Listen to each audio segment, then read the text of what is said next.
Ladies and gentlemen, welcome to Astound Stadium in Midland, Texas, where the Black Gold are set to take on the Texas Herd in Week 4 of the Continental Football League. I am Mike Neubauer alongside Coach Rob Hernandez. Coach, good evening. How are you, sir? Brilliant day to be playing football on this Father's Day weekend. And the happiest of Father's Day to you too, my friend. Absolutely. To everybody out there, every father that's in this world that has a son or has kids that they look after, big ups to all of y'all, and salute to y'all fathers out there. Yeah, it's definitely been an up and down season for this team. We got a lot to cover, but, on a day like today, I'm sure a bunch of family and a bunch of dads get to spend and experience, West Texas football with their sons or daughters. And, at the end of the day, man, that's really all we can ask for. And that's what it's all about, my friend. Absolutely. We have to look forward to something like this on a Sunday in the summer, getting to play football. What better way to spend a Sunday, Father's Day afternoon than playing football? Absolutely. Well, we're going to touch on a couple of the highlights from the previous 2 weeks. So here we are in Week 4. Week 2, we played at home against the Syndicate, and Week 3, we were on the road in San Antonio. So we're going to touch on some of those highlights now. We're going to start off with those Week 2 highlights against the Syndicate here in Midland. Week 2 action, Syndicate in Midland. Second play from scrimmage. Quarterback Hunt tries to hit Trey Sanders on a swing pass. Doesn't realize it's a lateral, though. Kobe Calvin does, scoops it up, and gives the Black Gold an early 7-0 lead. Scary play here as Raekwon Smith, running with force, hits safety Tyrell Thomas head on. Thomas would remain down. He would actually not return. Taking a closer look at it, it looks like Thomas led with his head down. Real scary scene. We all hope he's okay.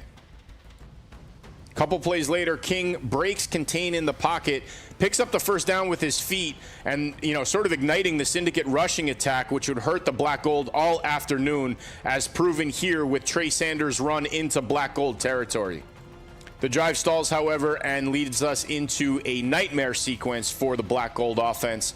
Chris Barrett throws his first interception, picked off by Trevante Gilmore, who returns it inside the 20-yard line, setting up the Syndicate deep in Black Gold territory. Fourth down, King takes the snap, the rush is on, breaks contain on the edge, spots the first down marker, sees a path, and decides to take it to keep the chains moving and the drive alive for the Syndicate.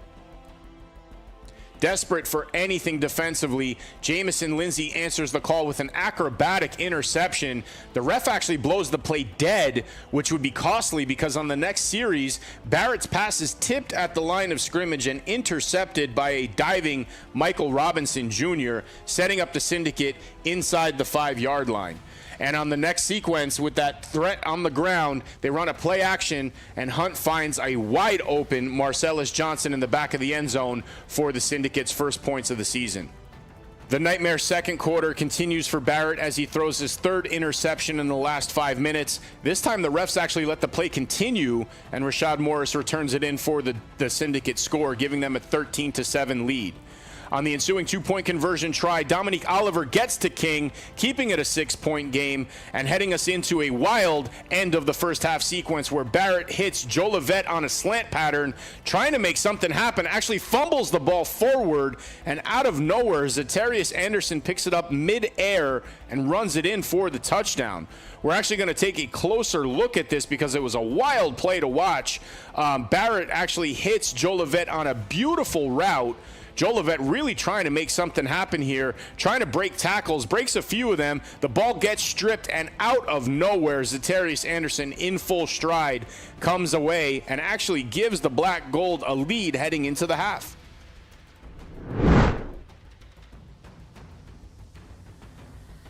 On to second half action. William King III now in at quarterback for the Syndicate, taking over for an injury for Hunt, and he still brings that same dynamic rushing attack from that quarterback position, busted out for 14 yards and a first down. Few plays later, Trey Sanders, still very much a dominant threat here, breaks through every single level of the Black Gold defense, busting it out for 37 yards. Touchdown actually saved by Gabriel Adewuze, but it would be short-lived because King would find Quantavious Workman in the back of the end zone for the touchdown, giving the Syndicate the lead once again. On the ensuing two-point conversion, they actually ran the same play action pass, and they find Marcellus Johnson in the corner of the end zone for the two-point conversion, 21-14 Syndicate. Desperate for any spark offensively, the Black Gold actually turned to wideout Trey Goodman at quarterback, who finds Zatarius Anderson for a gain of about 14 and a first down. And later in the series, Goodman shows off his legs on a design quarterback draw, picks up about 22, 23 yards on the play, and gets them set up inside of the 20-yard line. Couple plays later, Goodman takes the snap, pump fakes, looking for Anderson in the back of the end zone. That pump fake threw off the Syndicate defender because they actually held Anderson, giving the Black Gold a first down inside the 20. Couple stalled runs later, Goodman tries to take matters into his own hands on the running side, breaks the pocket, tries to do a pump fake again, rushes, but does not make the sticks. So the Black Gold turn to their reliable place kicker, Eddie Godina, for a field goal try, and he bangs it through for 3 points. Syndicate 21, Black Gold 17. On to the fourth quarter Continental shift. Goodman trying to show off his arm, almost intercepted, but Gonzalez comes up with the catch for 15 yards and a first down. Real dangerous pass there, but nonetheless, it's first down inside the red zone. Goodman tries to find a streaking Elijah Roundtree in the corner of the end zone. He's wide open, and he overthrows his target. Black Gold turned to Eddie Godina on a 35-yard field goal attempt, and it is good, 21-20 Syndicate. Black Gold defense get the ball back to the offense, and Goodman decides to use his legs to pick up the first down. But on the very next play, he goes to the air and overshoots his target. Once again, Trevante Gilmore has the interception, his second of the game, actually hurdles a defender and gets the ball inside of the 30 for the Syndicate. Contain continues to be a problem for the Black Gold defensive front as King breaks the pocket, finds the sticks, and rushes it himself for that first down inside the 5. And the Black Gold defense stands strong, though, forcing a Los Dos attempt, which goes through, giving the Syndicate a 23-20 edge. Desperate for anything in the closing minutes of the fourth quarter here, Goodman takes the snap, steps up into the pocket, finds a seam, and decides to take it himself, rushing it up for the first down. Third down, Black Gold needing to find the sticks to keep the drive alive. Goodman takes the snap, steps up into the pocket, appears to have a running lane, but he decides to throw it, and it's incomplete. Turnover on down, Syndicate take over. Black Gold defense needs to step up, and they do. David Leash flies through the hole, creating a turnover on downs and giving Goodman one more shot with under a minute to go. And on third down, Goodman takes the snap, tries to find Elijah Roundtree, comes up short, and that will do it. Your final score, Syndicate 23, Black Gold 20. Turnovers really hurt the Black Gold offensively. 4 interceptions by the Syndicate defense, and they leave Midland with the victory. These two teams will face each other once again in Week 6 over in Austin. Week 3, Black Gold on the road in San Antonio. Turnovers played a big role in the loss to the Syndicate in Week 2. And here on the second play from scrimmage, Barrett throws another interception. Zaytique McGee, number 4 for the Toros, returns it all the way down to the 22-yard line, setting up San Antonio's offense right away. Black Gold asked their defense to hold, and hold they do, setting up the Toros on a 44-yard field goal attempt by Kenneth Almendares, and he bangs it through. 3-0 Toros. Picking up the action late in the first quarter, Will Arndt finds his receiver, Cam Eccles, on a wide receiver screen, breaks through the secondary and finds the end zone for the game's first touchdown. Next Black Gold possession, Chris Ware in the game at quarterback now, hits Caleb Jolivet on a 15-yard completion, stripped by number 27 Matthew Littlejohn, returned by number 20 Rotarion Johnson to the 10-yard line. Questionable if he was able to make a football move, but nonetheless it is a turnover. Needing another big defensive play, Jamison Lindsey steps up once again, undercuts the route and picks off the Will Arndt pass, returns it 56 yards all the way down to the Toros' 32-yard line, setting up the Black Gold offense. Toros D trying to answer the call now. First play after the turnover, Ware steps up into the pocket and is sacked by number 58, Robert Rios. On the very next play after the sack, another turnover.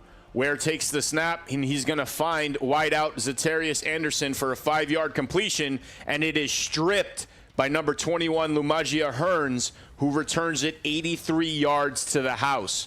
Defensive touchdown for the Toros, a real blow to the Black Gold offense. With the score 17-0, Ware finds Caleb Jolivet for a 20-yard completion. Jolivet leading the team in receptions.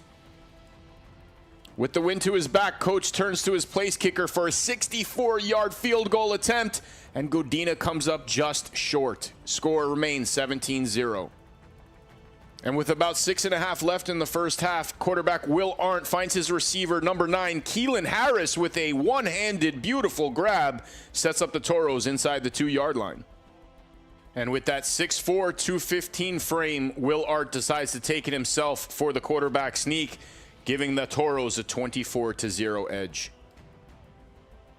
Tall City's next offensive possession, wideout Zatarius Anderson shows off his wide receiver skills, climbing the ladder for a beautiful 19-yard reception from Chris Ware. Special teams pins the Toros back deep in their own zone, and on the ensuing play, Will Arndt, trying to scramble out of the pocket to avoid the pressure, throws on the run and finds a streaking Chris Carpenter down the sidelines. 85-yard touchdown grab for the Toros. A real dagger for the Black Gold defense. The tsunami of turnovers continue for Tall City right before halftime. This time Chris Ware scrambling, trying to get out of the pocket, gets stripped, and number 91, Thomas Ibrahim, picks it up, runs it back 15 yards for another defensive score. Black Gold desperate to just get out of this first half with the score 37-0, punting from deep in their own end zone, and it's blocked. It is recovered by the Black Gold, and they bring it out to the 14, but still special teams making a big impact for the Toros. Toros offense looking to strike one more dagger before the end of the first half.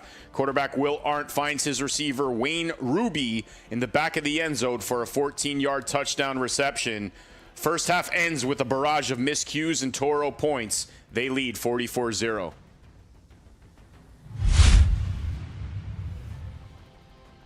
On to second half action now, and backup quarterback in for the Toros, Kelvin Durham, and he finds a streaking receiver, number 15, Lance Lejeune, 51 yards for the touchdown. Toros pick up exactly where they left off at the half. Middle of the third quarter now, Toros pressing once again, and really just an overall lazy defensive series for the Black Gold. Poor tackling, poor pursuit to the ball, and number 2, Andrew Henry, runs it in from 20 out. The score 58-0. Into the fourth quarter, Continental shift now, and the Toros call on Almendaris for a 50-yard field goal attempt. It sails wide right, but it does clear the back of the end zone, and that means a 1-point rouge for the Toros. And with that, all Toros in this one as they win in decisive fashion, 59-0. Really a lack of offense by the Black Gold combined with the number of turnovers led to very little opportunity for them to get points on the board. They're going to look to rebound next week at home against the Texas Herd. That game is going to be Sunday night at 7 p.m. at Astound Stadium. Then they follow that up with another home game against these very same Toros in Week 5 of the Continental Football League. So, Coach, we just saw the recaps of the last 2 weeks here.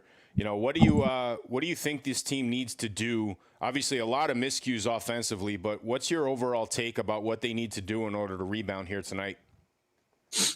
Well, it's imperative that we start the game off good. Offensively would be really, really good for us to do that. Secondly, we have to close the half. We have to close it out. We can't be giving up these nonsensical touchdowns and penalties, and just have to close it out clean. A good, clean first half, and it's really, really imperative that we put a lot of focus on opening up the half. So the closing of the halves and the opening of the halves will set the tone for the rest of the half. And we haven't done that the last 2 football games, and we've paid the price for it. Coach, let me read some stats to you for the last 5 minutes of the first half, respectfully combined between the two games. We gave up 3 passing touchdowns, 1 rushing touchdown. We had 3 interceptions offensively. One of them was a pick six. We had a fumble loss returned for a touchdown, and we had a blocked punt, all within the last 5 minutes of each half. And that's total numbers between the two games. But again, we've called on this defense time and time again, and it seems like early in the game they do answer that call. We have some great plays by Jamison Lindsey at the cornerback position. We've had some great linebacker plays breaking up the passes in the middle of the field.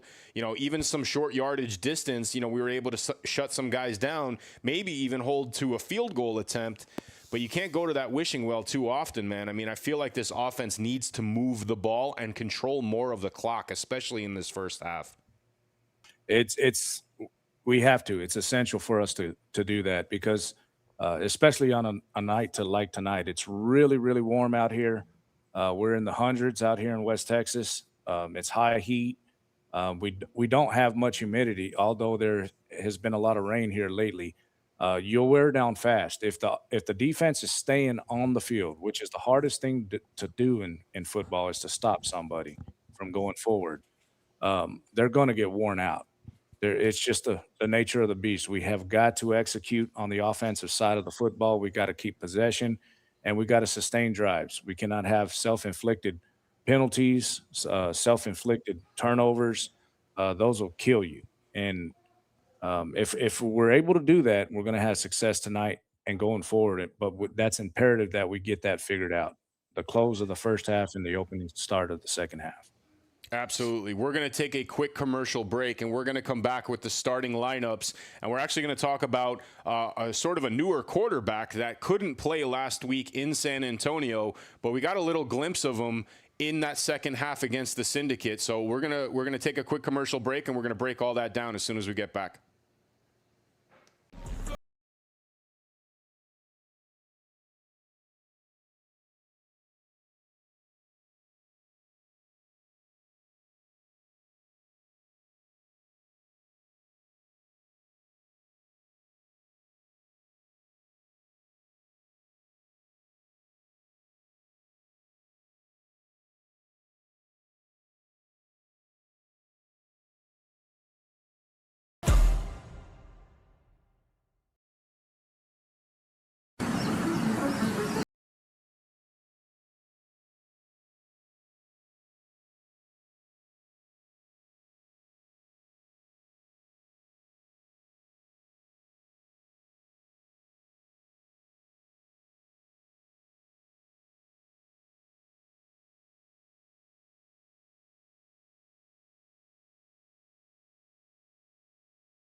At Raising Cane's, we're hyper-focused on being the best at what we do and getting it right every time. Cook-to-order chicken fingers, cane sauce, crinkle-cut fries, coleslaw, Texas toast, iced tea, and lemonade. It's our one love. But is the hype real? Yeah, it's real good. Raising Cane's chicken fingers, one love.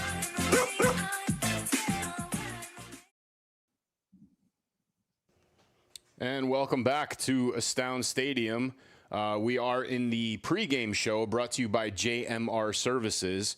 And right before the break, Coach, we said we were going to touch on, this electric quarterback that we got to see in the second half against the Syndicate game.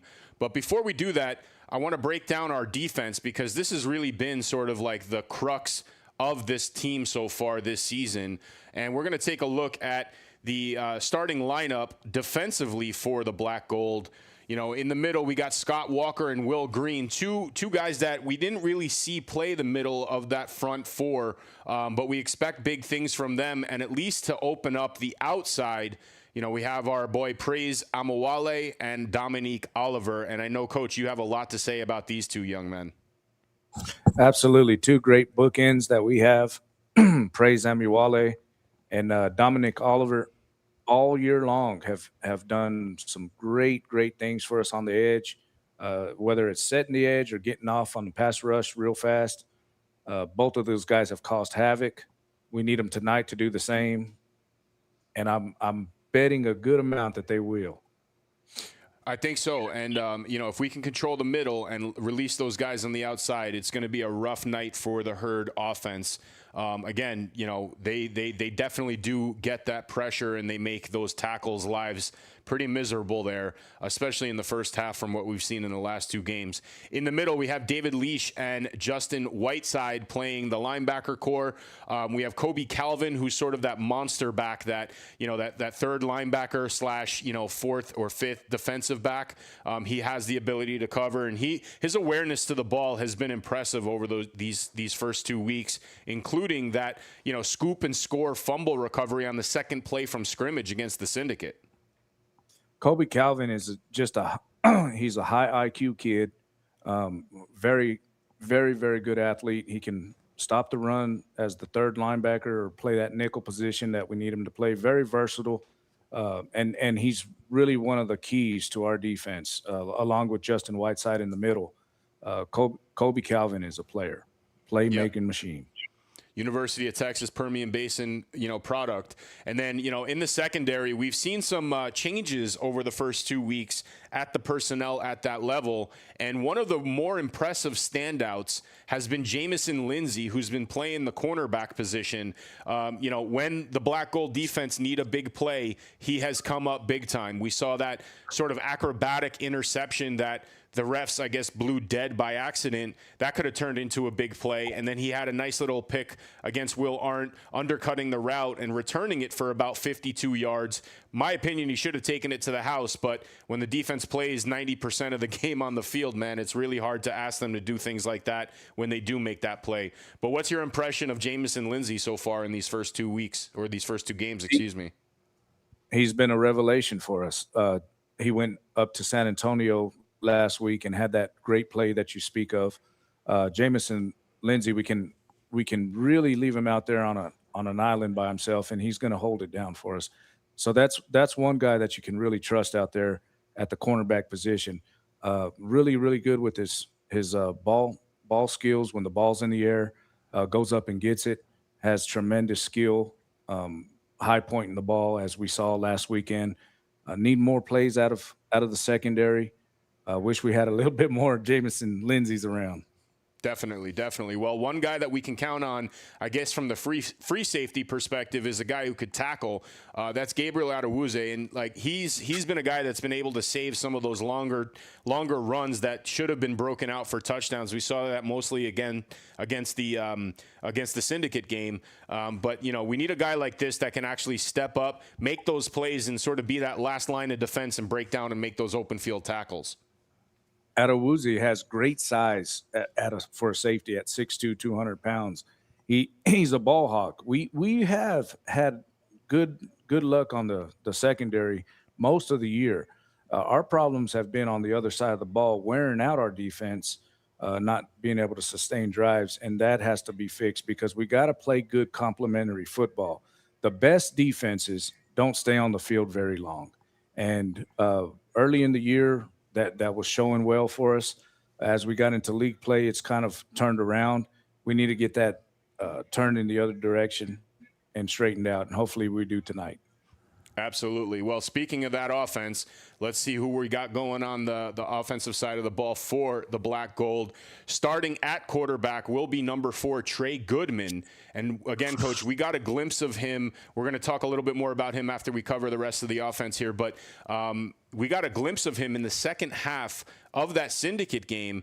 And I think more importantly than anything, you know, he brings a different dynamic to that position, a dynamic that I guess we didn't see from any other quarterback that we had play so far this season, and that's with his feet.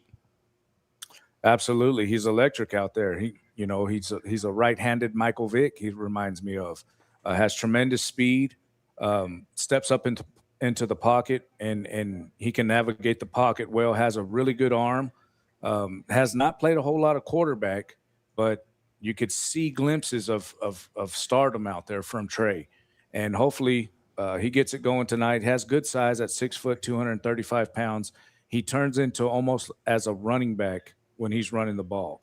So he has the dual threat capability to throw the ball down the field, throw the quick outs. He's got the strength in the arm to reach the other hash.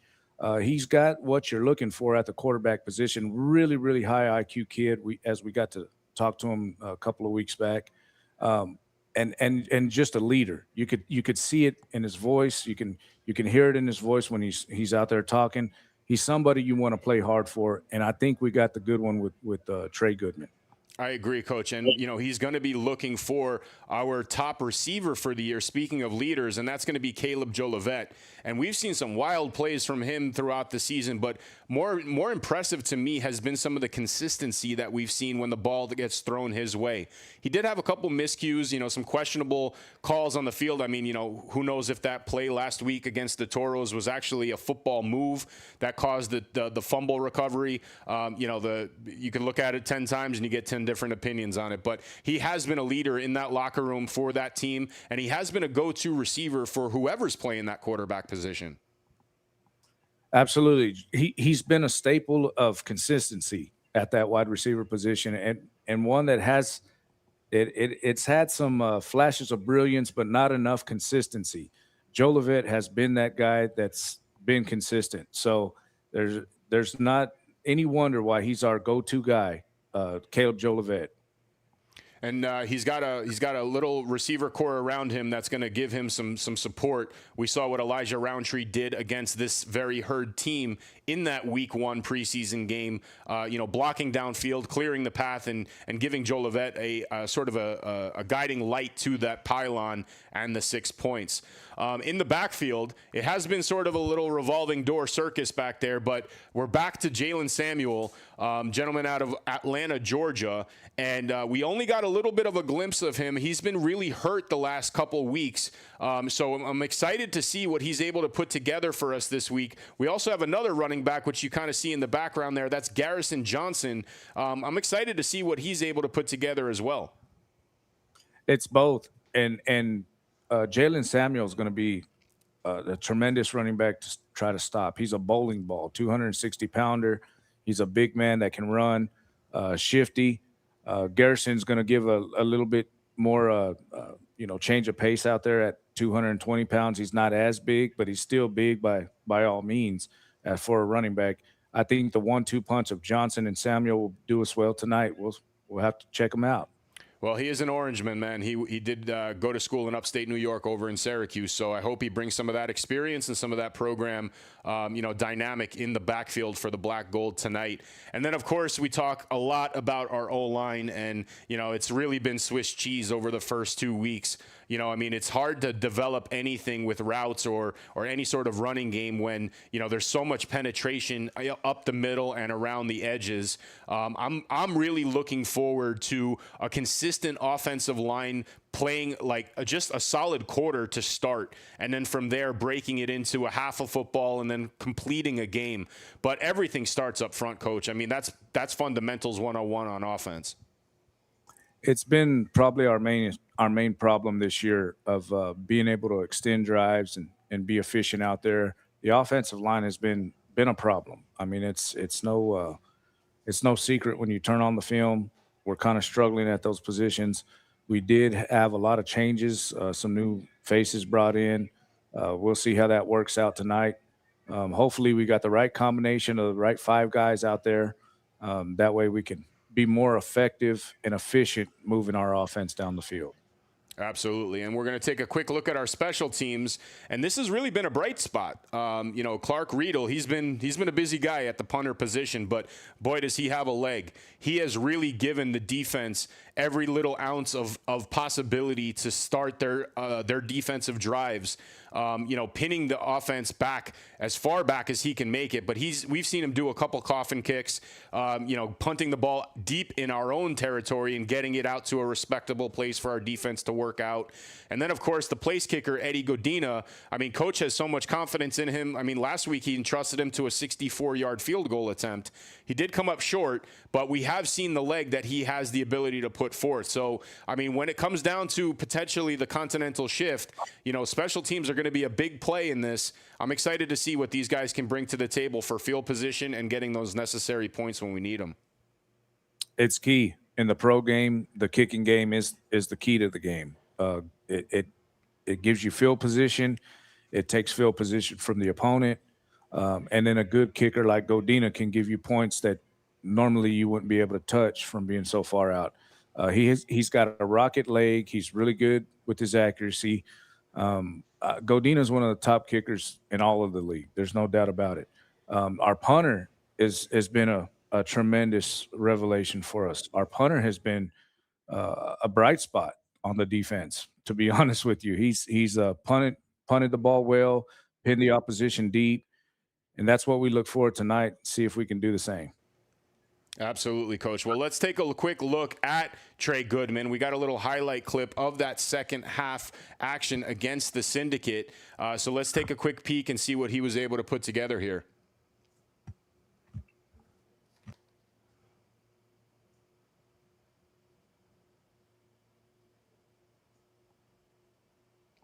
So on this play, he was able to definitely find Zatarius Anderson, so his timing was with him. I talked to Trey the first week. I said, be ready to play quarterback. And so he got reps every week. So it wasn't just let's figure something out. We actually was planning to have him play this game anyway.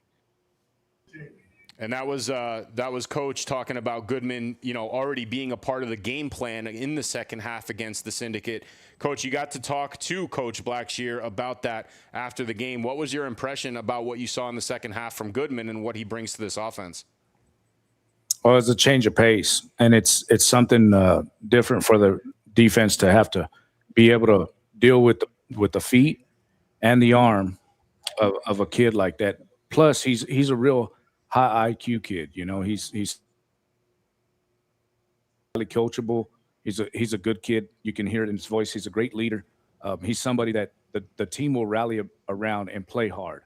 I think the unseen stuff on film is how likable is a guy, and us being able to talk to Trey for just that little bit amount of time, it came up where he's just a real likable person, and him being a leader like that, and you know, having that natural energy, that natural gravity that people gravitate to, is going to make them play harder. So I think we got the right leader finally on there. He's not looking over his shoulder anymore. This is his football team. So now, you know, we're going to live and die by Trey. So hopefully he comes out here, puts his best foot forward tonight, and let's see him do the job. Absolutely. Well, I appreciate everybody tuning in. You're watching the Tall City Black Gold pregame show brought to you by JMR Services. wishing everybody out there a very happy Father's Day, and we're glad that you could be with us. We're about 9, maybe 8 minutes away from kickoff. We're going to step aside for another commercial break, and we'll be back with the national anthem, the coin toss, and the start of the game.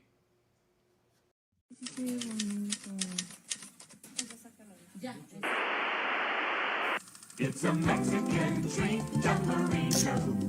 What a fun place to eat, Jumborito. No one makes them bigger or cooks them better than burritos at Jumborito. A tasty treat, Jumborito. And good lean meat, Jumborito. Morning, noon, or night, any time is right for a Mexican treat, Jumborito.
Diamondback's kind of the poster child for the shale revolution. You know, we started in 2012, we went public with 3,000 barrels a day of production, and now here we are doing 900,000 barrels a day of production. We continue to look for ways to grow the business organically and inorganically, like we've done over the last decade and a half.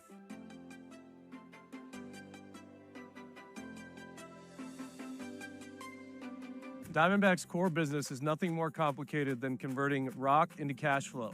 We own about 800,000 acres worth of leases in the Permian Basin, all based in Texas.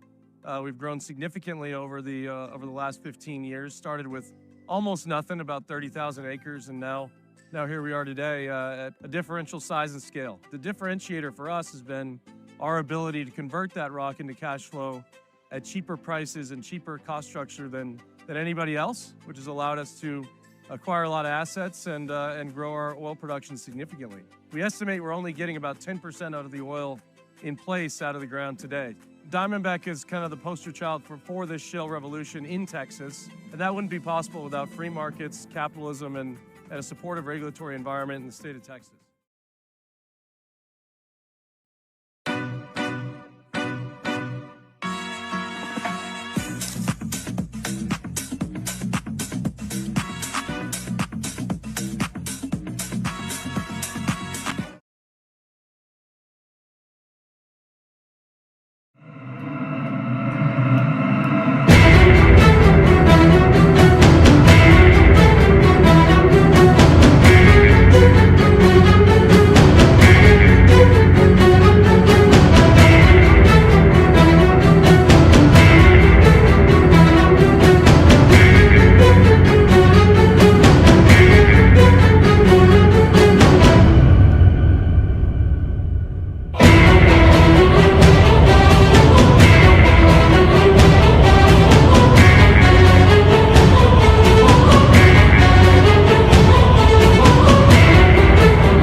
At Raising Cane's, we're hyper-focused on being the best at what we do and getting it right every time. Cook-to-order chicken fingers, cane sauce, crinkle-cut fries, coleslaw, Texas toast, iced tea, and lemonade. It's our one love. But is the hype real?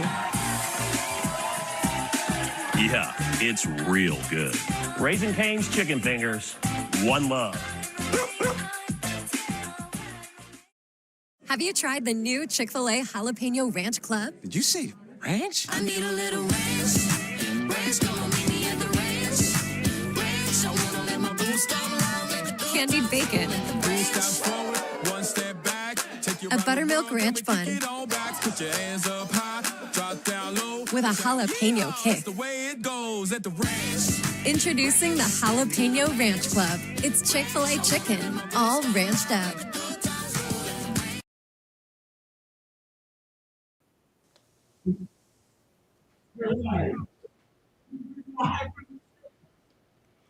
And welcome back. We are about to announce the players on the field. Looks like they're running out now. Coach, as they're taking the field, any final words here before we kick off for week 4? What do you expect against the same herd team that we saw in the preseason? Well, I'm looking for more dominant win in a more dominant fashion. It's a hot night out here. A really hot June Father's Day night. And I'm pretty sure we have the numbers advantage on them again like we had last time. So we should be able to be more efficient moving the football. I'm looking for that offense to sustain drives, to not play against themselves and the other team. We're not good enough to do that, so we have to be more efficient. And I'm looking forward to looking at this revamped offensive line. It's an offensive line that a lot of new faces for this week have been brought in. I know they're really, really high on a couple of these guys, and I'm looking for these offensive linemen to dominate the line of scrimmage. I am as well. And, you know, I'm also looking for some of those repetitions that we talked about in the first 2 weeks. You know, we didn't really get that with the bye week that was sort of forced upon us in week 1.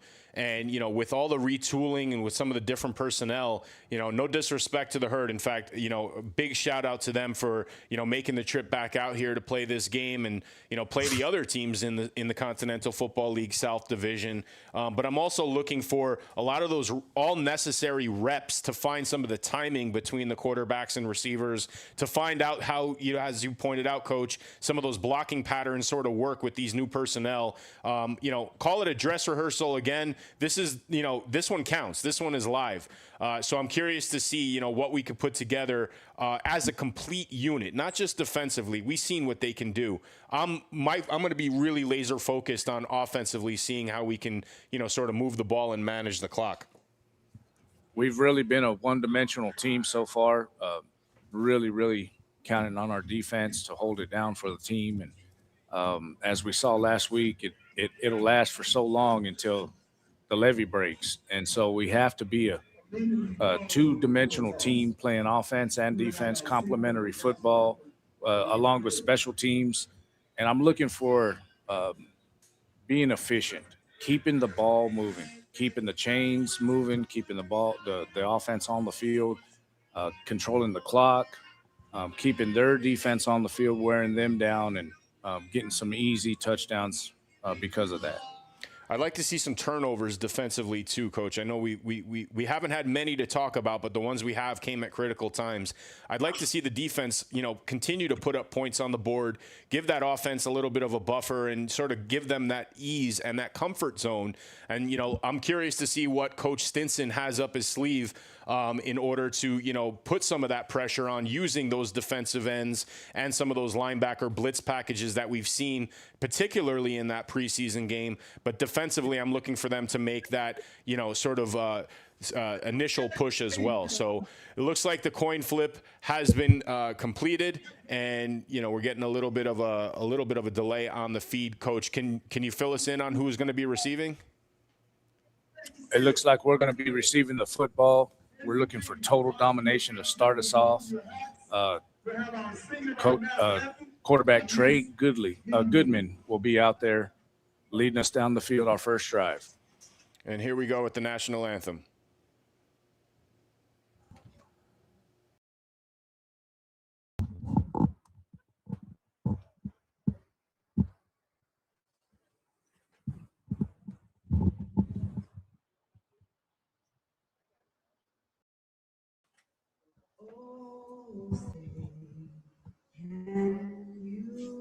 See by the dawn's early light, what so proudly we hailed at the twilight's last gleaming, whose broad stripes and bright stars through the perilous fight, o'er the ramparts we watched, were so gallantly streaming, and the rocket red glare, the bombs bursting in air, they flew through the night, that our flag was still there. Oh, save us that star-spangled banner, yeah,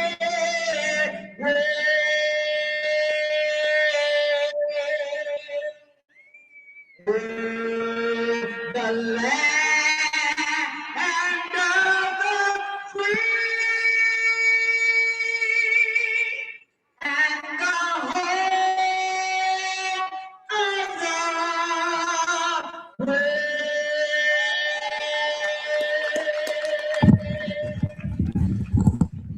Great rendition of the national anthem here, Coach, and looks like we are getting set for football. We're going to try to sneak another commercial in here. Actually, I checked that. We're actually going to stick around for the prayer. Players, coaches, officials, and fans. Keep everyone safe. Help us compete with integrity and respect. And may we all do great reward. In Jesus' name, amen.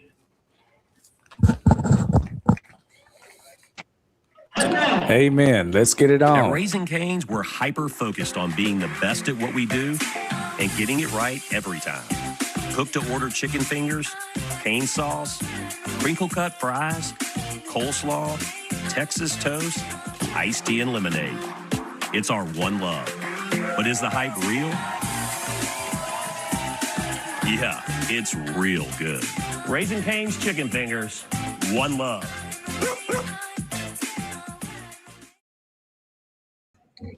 And we are set for kickoff. It looks like the Herd are taking the field in order to kick off to the Black Gold. So we're starting offensively, Coach. You know, again, we're talking about establishing a little bit of a running game, moving the chains, keeping the clock moving, and really just starting to establish some sense of an offensive identity. That's really what we're hoping for here. I think it comes down to establishing the quarterback. They got to establish the quarterback. You know, I know the offensive line is something big that they're harping on, but the quarterback has been a revolving door. The last 2 weeks ago, they found Trey Goodman. I know he was not able to play this last weekend, but it all starts with QB1. So hopefully Trey could come out here, put us on our front foot, and never look back tonight. We'll see how that goes. We're lined up here, ready for some football on Father's Day evening.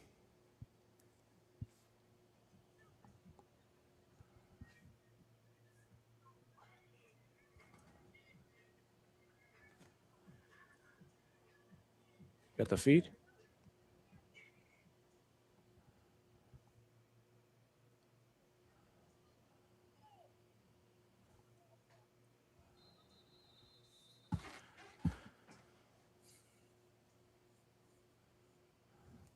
The kicker tees it up. He boots it away. It's going to be taken in the end zone, out to the 5, the 10, the 15, still on his feet at the 20, the 30, and he's going to be all the way up to the 34-yard line before he's brought down by Yeah, one Coach, of the that's Caleb Jolivet.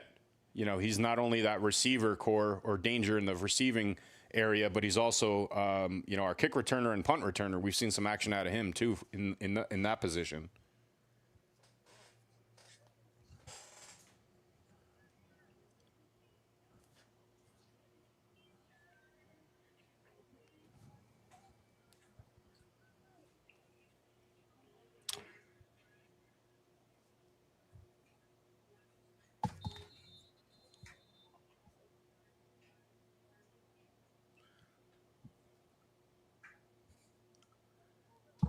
Here we go. Goodman brings him to the line. Be a 2-by-2 set. Takes a snap. Going to option out to the right-hand side. Going to keep the ball around the 40. Still has it. Up to the 48 and spins down to the 49-yard line of the Herd.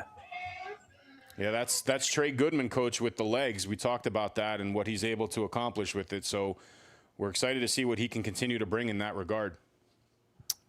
That's Goodman for a gain of 11 yards on first down. Move the ball all the way down to the 49-yard line of the Herd. 1st and 10. Goodman brings them to the line. Split backfield. Pro set. It's going to be 2-by-1 set. Goodman takes the snap. Going to give it to the big man right up the middle at the 40. Puts his head down. No, he's going to hurdle a man all the way down to the 35-yard line. It's going to be a gain of around 14 yards. And that's that new running back, Coach, Garrison Johnson. You know, definitely like what I see so far after a few plays and, you know, blocking for Trey and then taking the ball in that snap. Absolutely. Johnson, the big back, they're pretty much running the veer option. Goodman brings them to the line. It's going to be a 2-by-1 set. Goodman in the shotgun, split backfield. Goodman takes a snap. Going to hand the ball off in the backfield. He's going to be hit at the line of scrimmage and move forward to a route. They're going to stop him around the original line of scrimmage. It's going to bring up a 2nd down and 10. Yeah, that was some of that penetration we talked about pregame, Coach, up the middle. You know, we'd like to see the O-line in the center and the guards, you know, really control that line of scrimmage and open up some of those paths. So, you know, good execution by the Herd on that play. I think that we need to not take plays off on the O-line side. Absolutely. I'm with you. Going to be a timeout on the field. Officials timeout. It's the officials gathering together. No laundry on the field, huh, Coach? No, it's not about a flag. It's talking about something.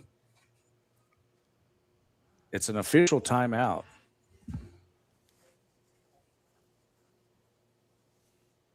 See what's going on here. Rule on the field is a fumble recovered by the defense. First down. It was a fumble, and the Herd are going to take over at their own 35-yard line. They ruled a fumble after convening together, and the Herd are going to have the football. Coach, I did not. you see anything happen? I missed the ball even coming out. I know we're having a little bit of a, you know, refinement with the feed here, so maybe it was a little grainy, but I didn't even see the ball pop out. No, not at all. It must have been something late, a strip or something like that, where they were giving him forward momentum, where they just kept the play going, and he got stripped at the last second. Wow. All right. Well, either which way you look at it, it's 1st down and 10 for the Herd on the 35-yard line. And here we go, asking a lot of our defense once again here. Here we go. The quarterback brings them to the line, operating primarily out of the spread. They come out in a 2-by-2 set. Before we get it going, they're going to call a timeout. A timeout on the field. Who called timeout, Coach? It's the Herd. The herd's going to call a time. Yeah, we again, forgive us. We're running into a few technical difficulties with our feed on their camera, but we found out last week or 2 weeks ago, excuse me, against the Syndicate, the timeout situation is 2 timeouts in the first half, and then 1 in the third quarter, and then 1 in the fourth quarter. So that's sort of the modified version of the timeout rule with the Continental shift and what the CoFL is putting into play.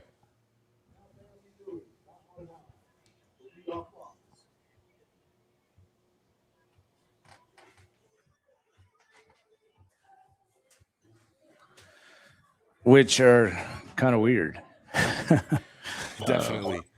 It's not Americanized football for sure. So here we go. The quarterback brings him to the line. It's a 2-by-2 set. Running back flank to his left. Don't have a names or roster for the herd. So you got to bear with us. He's going to hand it off around the right-hand side, and they're going to have hands on him in the backfield for at least a 1-yard loss. Good gang tackling right there by number 62. Big man on the front line. The defensive tackle was the first one in the backfield. Number 82. That's Will Green, Coach. That's one of the guys we talked about in pregame, making some moves on the interior line defensively. Here we go. Quarterback brings him to the line. 2nd down and 11. 2-by-2 set. Running back flank to his left. Quarterback takes the snap, looks to throw, shoots it out to the running back at the 30, catches it, and breaks a tackle. He's going to be brought down in the backfield for about a 1-yard loss.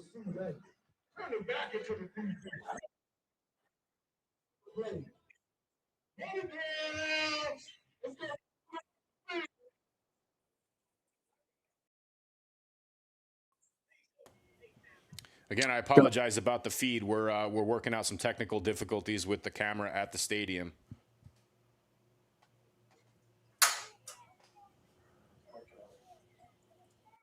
Here we go. Quarterback brings him to the line. 3-by-1 set. Takes the snap. Looks to run. It's a quarterback draw right up the middle. Shakes a tackle at the 40, still on his feet. He's going to spin all the way up to the 40-yard line. Going to bring up a 4th down and 5 for the Texas Herd. A planned quarterback draw by the quarterback, and he's pretty elusive. Looks like they're going to have to punt it away.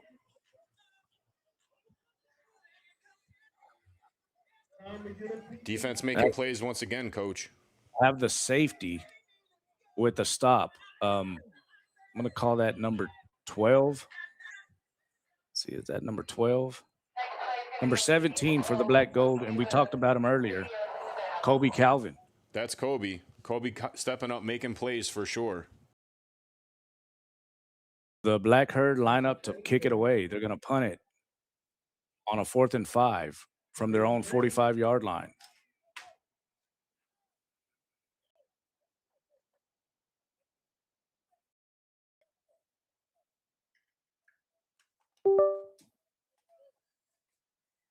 The snap is back.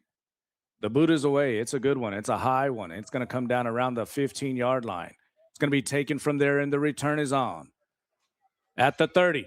Turns on the speed at the 40. The 50 has an alley. Needs a block. He gets one at the 30. Still on his feet at the 20. Inside of the 20 and brought down at the 15-yard line. And that's going to be our main man, Joe Levette, number 3 for the Black Gold. Setting up the plays again, Coach. I mean, we've seen him be a dynamic playmaker when it mattered.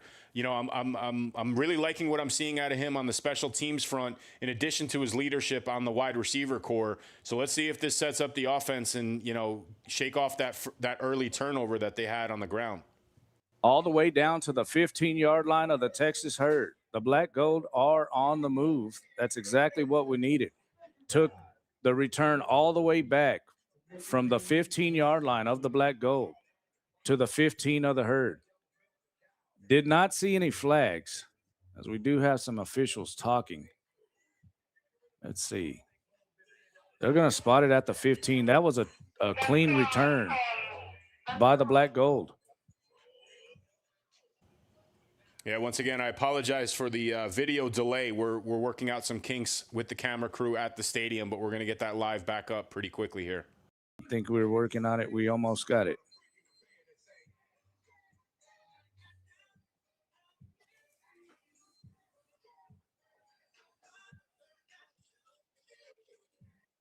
Great blocking down the right-hand side as the black gold are moving from north to south out here on the stadium. He set up his return and had a line of blockers lined up on the right-hand side, and they just cleared a pathway. Joliet is an explosive athlete. Like we've already talked about him earlier, he's our most consistent wide receiver, has been all season. Here we go. Goodman brings him to the line.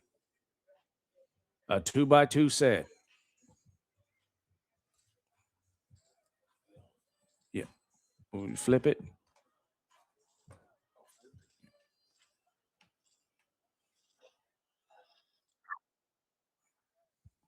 Here we go.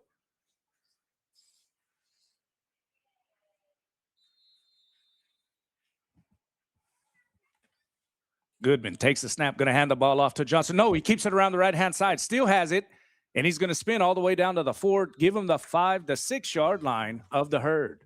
A great fake by Goodman as he had Johnson in the backfield, flanked to his right. That's number 21, Johnson. Is that not, Mike? Yes, that is Garrison Johnson, and it looks like he was out there leading the path for Trey Goodman. But again, making moves outside the tackles on the quarterback run. You know, I love to see him use those legs in order to establish and, you know, sort of set up some of those play action passes and open up some of those receivers on the outside. And once again, people, I apologize for the video delay. We had some technical difficulties, but it looks like we got everything back up and running now. I know we missed that big return on the punt, but Coach, you did a hell of a job making that call. Here we go. Goodman brings him to the line, a 2-by-2 set. Going to be Johnson flanked to his left. Takes a snap. Going to keep it. He's looking. He has a man in the end zone. It's going to be completed for a touchdown. That's going to be a touchdown for the black gold.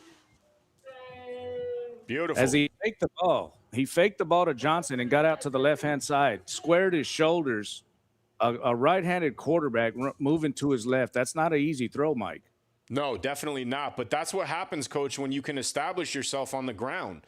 You know, those defensive backs now they kind of have to play, you know, in the sense that they're going to run downhill and try to make the stop with your legs, and it opens up the receiving core out of the backfield. Absolutely. Especially with a dual threat capability quarterback like Goodman. He puts a lot of stress on that defense. A lot of stress. Here we go, the PAT.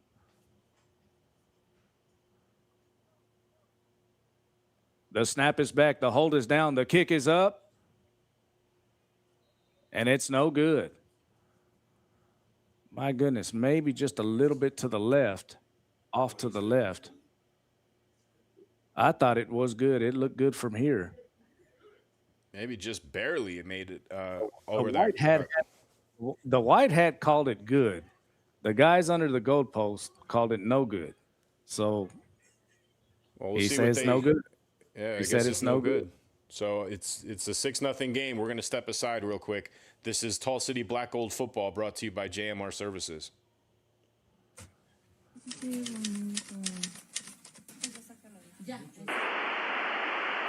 It's a Mexican treat, Jumborito. What a fun place to eat, Jumborito. No one makes them bigger or cooks them better than burritos at Jumborito. A tasty treat, Jumborito. And good lean meat, Jumborito. Morning, noon, or night, any time is right for a Mexican treat, Jumborito.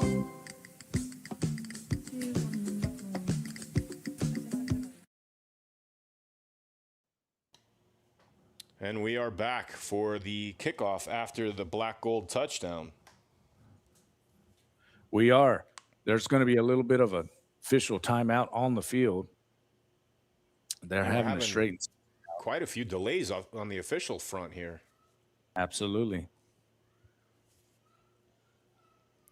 Well, I mean, you know, we were singing the praises of Godina in the kicking game. Not like him to miss an extra point attempt like that. You know, again, all points critical, especially if the offense, you know, has historically had trouble moving the ball. I'd like to see them bounce back. Again, not quite sure what this delay is. It looks like the guys are moving towards the sideline here. They are. As he came over and spoke to Coach Black.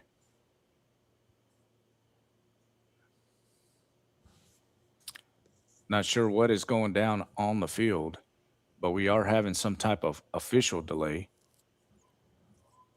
Well, we're gonna take another quick 30-second commercial break. Maybe they can get it sorted out by then. We'll be right back.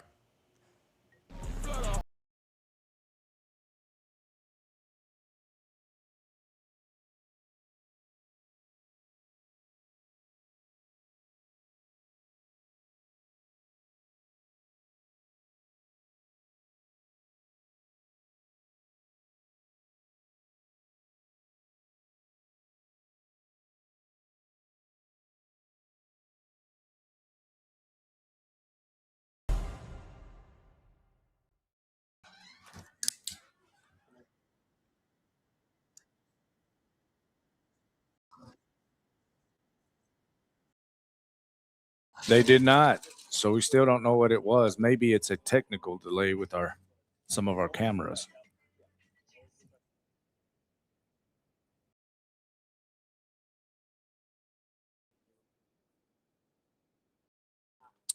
Go, Dina. Tease it up. He's going to boot it away.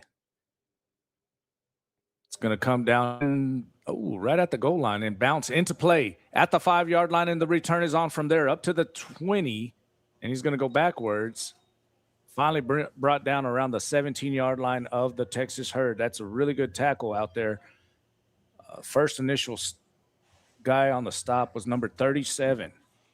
Yeah, that's David Leach, coach, and we saw him fly up the middle in some of those defensive sets, but he's making a big impact here on special teams. I love the pursuit, and I like the open field tackling, you know, pinning the Herd back and making them sort of work for the extra yardage. Again, let's see what our defensive front has in store for us on this series. Well, you're going to have number 33, Dominic Oliver, out there, and you got to keep eyes on him because he is full go. He was definitely a force in that syndicate game. Him and Praise on the other side.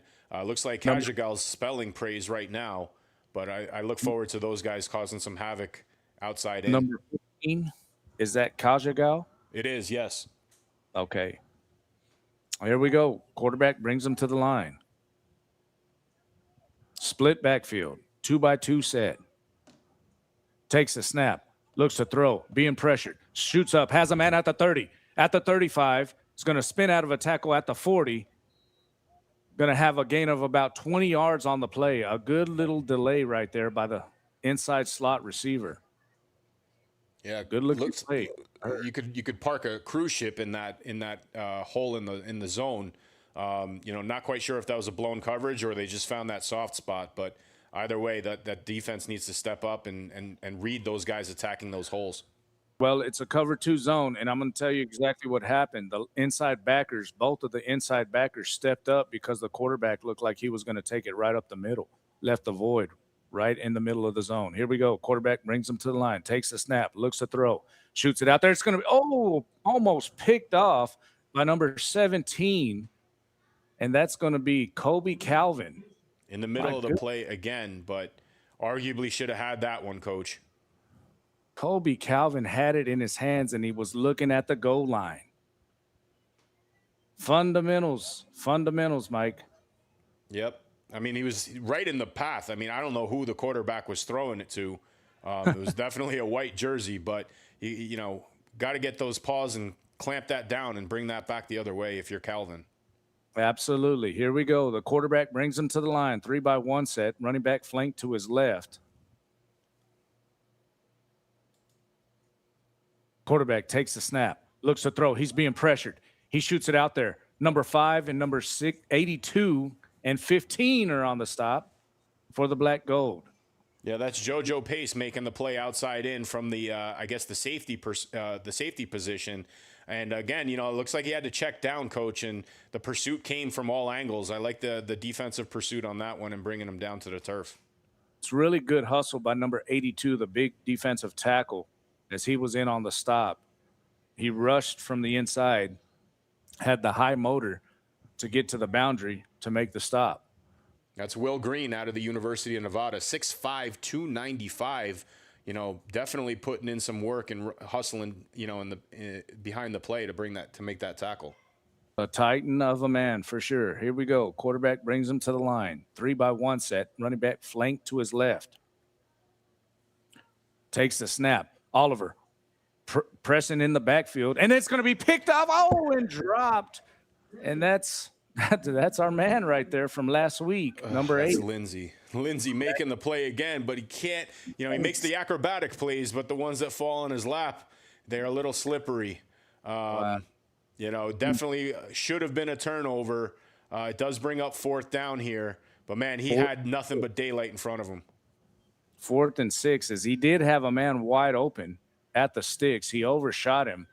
Lindsey was playing behind him and dropped the football. Well, we have 2 drop pick sixes on this drive alone. One for Calvin and one for Lindsey. Fundamentals, Mike. Yep. I still like the defense making the plays, Coach, but when you have the opportunity to turn the ball over and get it back into your offensive hands, again, we talk about controlling the clock, controlling the game flow. That's a way to get the ball out of the herd's hands and give your offense that opportunity. You got to catch the ball before you can run with it. It's going to be another timeout on the play from the herd, facing a 4th and 6 from their own 44-yard line. This is their second timeout of the half, and like you explained, it's their only they don't have any more timeouts. That's it. No more timeouts for the first half. They'll have one in the 3rd quarter and then one in the 4th quarter Continental shift. We're going to step aside for 30 seconds. You're watching Black Gold Football, brought to you by JMR Services.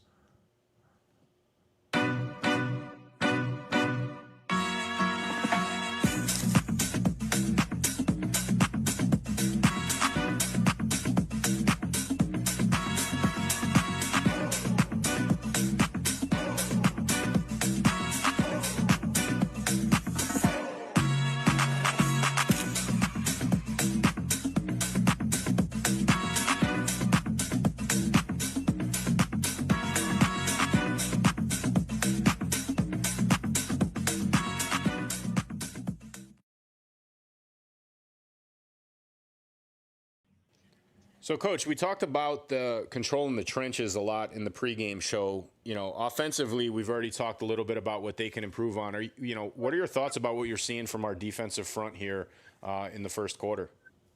Well, they're controlling the line of scrimmage like they have the first 4 games of the season. I think the only game that we didn't really do a great job of doing that was last weekend against the Toros. All the other games, they've really gotten after the quarterbacks, starting with Dominic, Oliver, and Amuwali. Praise Amuwali. Here we go. They're going to go for it. Quarterback brings them to the line, 2-by-2 set. Running back flank to the left. Takes the snap. He's being rushed by Oliver. He's still on the move, looking for something. He's going to be brought down in the backfield by Oliver. We do have a flag down, and I bet it's a hold on the herd. Yeah, Oliver looked like he had a free shot, and I did see that flag come in from the back. I guess it was from the umpire or the ref. The guy that was going against Oliver, Dominic Oliver, chased the quarterback down all the way on the other side of the field and brought him down in the backfield for a sack. Turns it over on down is the bigger deal, as the Black Gold will take over at the 39-yard line of the herd.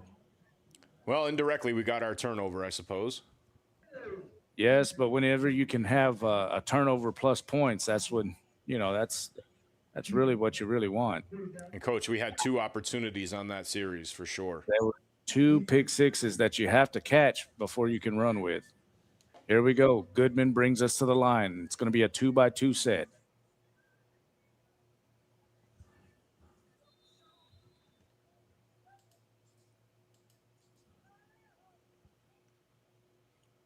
takes the snap, shoots it out there. It's going to be picked off at the 40, and the return is still on from there up to the 50. Still on his feet, making moves, and gets all the way down to the 40-yard line of the Black Gold. Coach, Well, we talk Go about ahead. fundamentals, man. You know, if you could forgive a defensive back for not clamping it down, but a wide receiver touches his hands and it goes up in the air, it's almost a surefire pick. That was intended for number 13, Gonzalez. Yeah, he was reliable in that syndicate second half with Goodman, so they've been working on a little bit of a repertoire. But I mean, it was tight coverage. I saw him trying to thread that needle in there, but again, the rule of thumb, it touches the receiver's hands. I mean, he's got to come down with it, especially if you can't make the play, don't pop it in the air like that. So obviously, it wasn't intentional, but nonetheless, it is a turnover for Goodman. Absolutely. I saw a little bit of a lazy route on there. He took off real slow, and then whenever you take off, your first couple of steps are going to be real slow like that. The defender is going to close on you. He's not going to take back steps. That's what happened right there. Let's see. Big number 22 for the Black Gold.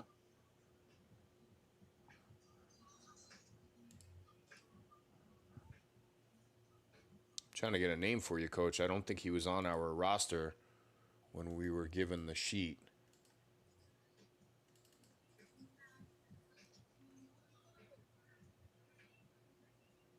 Might be Scott Walker, the defensive end.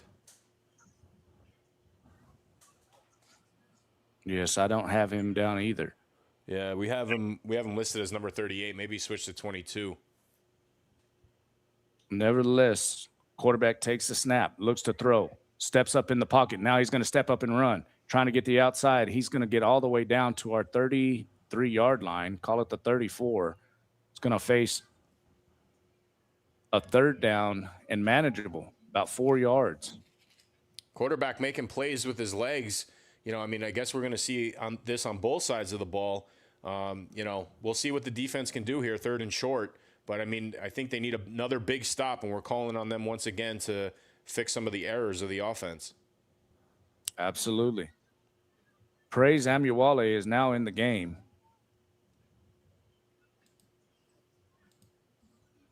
As we need a big play from Praise or Oliver. 6-0 is the count. 5 minutes and 55 seconds and counting left in the first quarter. Here we go. Quarterback brings him to the line. 2-by-1 set, split backfield. Takes the snap. Going to hand the ball off to the big running back around the right-hand side, looking for some room. He's going to be brought down by number 22 and number 0, Praise Amuwale, short of the first down. They stopped him in the game. Good pursuit of the ball. And again, that's the D-line. We keep calling out the numbers of the D-line. They're not only making plays up the middle. Obviously a quarterback scramble out of the pocket can't really do much, but I'm liking what I'm seeing from the pursuit inside out for them chasing down these ball handlers if they make it outside the pocket. Absolutely. Here we go. Quarterback brings them to the line. 2-by-1 set, split backfield. Takes a snap. This is going to be a fourth down play. Hands the ball off right up the middle. It's nothing doing. Going to stop them in the backfield for a yard loss, and the Black Gold's going to hold. Take over on downs. Another big play, Coach. Another big defensive stand by that defense. And that, again, it looks like that one is Will Green. Big dominant force there in the middle. Again, I'm going to credit the D-line here on this opening quarter, for doing anything we can do defensively.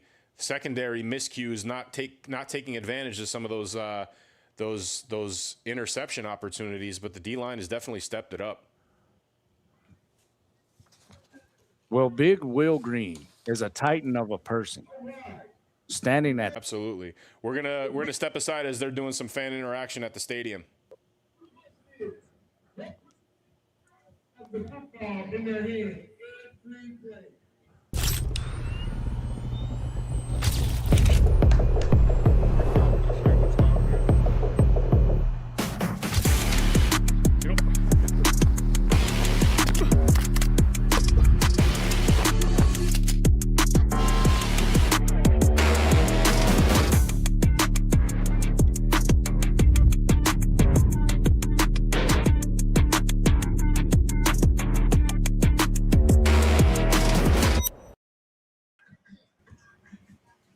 back at the stadium.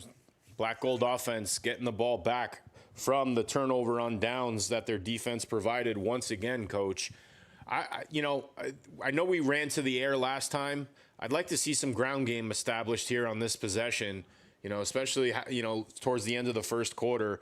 Let's let the receivers get their legs under them a little bit, break that open, maybe develop more spacing on those routes with some play action later, but let's get something going on the ground.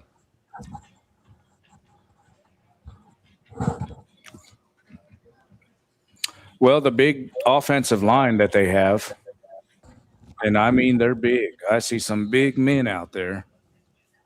You would think it's a given that we could lean on them. Here we go. Goodman brings them to the line, 2x2 set. Takes a snap, shoots it out there on a stop route. It's going to be knocked down. One of the defensive ends, number 51, the Texas Herd got up there, climbed the ladder, and knocked it down. Going to bring up a 2nd down and 10 from the 35-yard line of the Black Gold with 4 minutes and 53 seconds left in the first quarter. 6-0, Black Gold on top.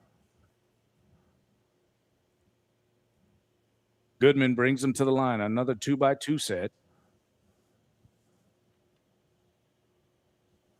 Going to take the snap, looks to throw, shoots it out here, and it's going to be in and out of the receiver's hands. That's going to be number 3, Joe Levette. Coach, it looks like they had 2 receivers in the area. I'm not sure if there was a miscue. I don't even know who that one was for. Both of them were running stop routes, and they were really running really shallow stop routes right at the line of scrimmage. That really wasn't going to go anywhere if it was completed at all. Here we go. 3rd down and 10 for the Black Gold from the 35-yard line of the Black Gold. Goodman brings them to the line, 2x2 set. Johnson flanked to his left, takes the snap, looks to throw, looking, shoots it out there, has the time. Yeah, I'm not quite sure that was going to be any worthwhile of yardage anyway. I mean, he looks like he bounced off his hands about 3 yards down from the line of scrimmage. He was running an out route, and he was running out of real estate. He wasn't going to get the first down if he would have caught it. You are tremendously right. Yeah, and I asked for running plays, and we got 3 passes. So, clearly different type of game plan. But nonetheless, if we're going to work on some timing routes with these receivers, we got to get it going with Goodman. Elijah Roundtree, the intended wide receiver.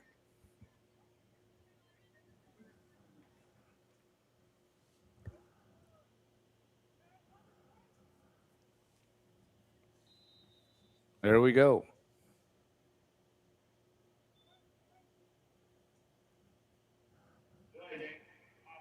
Wow. Going to have a delay of game on the Black Gold.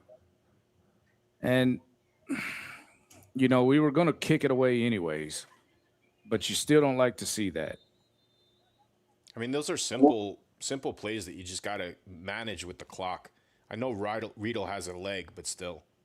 Here we go. The snap is back. The kick is away, and it's going to be a good one. It's going to turn over and bound inside of the Herd's 30-yard line, going to be down at the 26. 1st and 10 for the Herd from their own 26-yard line. A really good punt that flipped the field.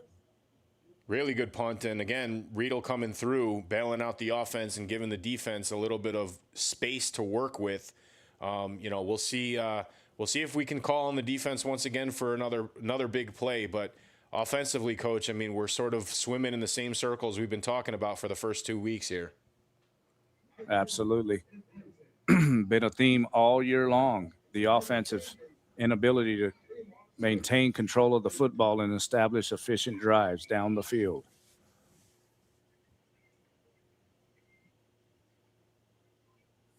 And what it is. What do you like and what do you see out of the Herd? Sorry, Coach. Well, I mean, the quarterback is, they're just going to snap it to him and really run routes behind him. And he's either going to find a guy downfield or he's going to take off running. And it's really presenting a problem for us because the teams that we've had trouble with have done that to us all year long. But here we go. Quarterback brings them to the line. 2x2 set, 2x1 set, split backfield. Takes the snap, going to hand the ball off to the running back, looking for some room. He's going to be jitterbugging out there, and he's going to be taken down at the line of scrimmage. Maybe give him a yard. Another great defensive pursuit from inside out. Absolutely. That's going to be number 14 that brings him down for maybe a half yard on the play. Yeah, that was Adewuze, but we saw Dominique Oliver coming from the inside. There was nowhere for that running back to go at that point. Dominic Oliver and Praise Amuwali have switched. Praise is at the bottom of the screen, number 0, and Oliver at the top of the screen, number 33. You got to keep an eye on them. Here we go. Quarterback brings them to the line. Split backfield, 2x1 set. Going to take the snap. Looks to throw. Going to step up in the pocket. Has a man at the 50, and he's going to be incomplete. They're going to throw a flag for not looking back. Yeah, he didn't look back, Coach. And again, if he had, I don't think it would have been a flag, but he was playing the man too deep into the route, and the ref's going to call that every time. Absolutely. That's going to be on Brandon Guzman, number 23 for the Black Gold. Yeah, it looks like he got beat a little bit, and, in his attempt to recover, he did the right thing. When he started to see that the receiver was putting his hands up to catch the ball, he threw his hands up to break up the pass, but in the process sort of ran into him. Yep. And again, if he was looking back, Coach, I don't think that's a flag. Absolutely. You gotta be sound in the fundamentals, especially at that position where you're all on an island by yourself. He kind of panicked instead of looking back. He just pretty much face shielded him, and it turned out to be a penalty. In the pro game, that's a big penalty because it's a spot foul. Here we go. That's going to bring up a 1st and 10 for the Herd. The ball's going to be marked at the 37-yard line of the Black Gold. Quarterback brings them to the line. 2x1 set, a split backfield.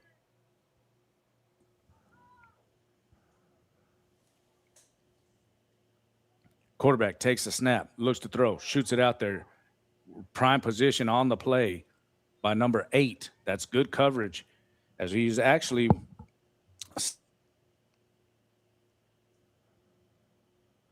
yeah, it looked like he was stride for stride with him. Didn't get beat deep and, sort of forced that play outside in. And the pass was just – it almost looked like a chuck over the shoulder to see if he could, sort of catch up to that rainbow pass. Looked like it was predetermined that he was going to take a shot down the right-hand side. And we saw that from the Herd in that first game. That's how they got a couple big completions. So, going back to that same playbook, I'd be leery about going back to Jamison Lindsey's side, though. He's a ball hawk for sure. Here we go. Quarterback brings him to the line. 2x1 set, split backfield.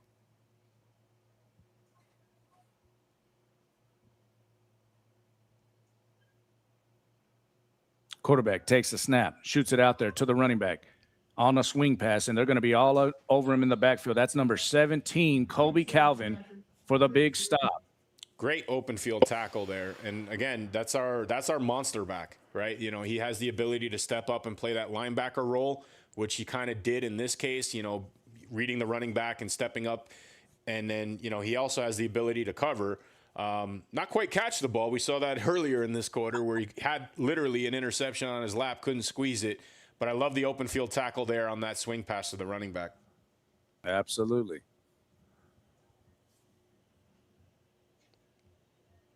There we go. Quarterback brings him to the line. It's going to be a 3x1 set. Running back flanked to his left. 3rd down and 14 coming. The line to gain is the 26-yard line of the Black Gold. Takes the snap. Praise Amuwali's all over him in the backfield. Shoots it down the field. Has a man. And he does not have a man. He broke it off. He actually broke it off. That was Praise with the pressure. Forced the quarterback to sort of dance around in the pocket. I thought he was actually going to run it. Took a couple steps back and tried to throw it deep. And I guess his receiver just either didn't, he stopped running the route or there was just a miscommunication at that point. But Praise disrupting the offensive flow from that defensive end position again. Absolutely. The wide receiver broke it off because the defensive back was on top of him. So he tried to break the route off short, and by that time it was already in the air, the ball.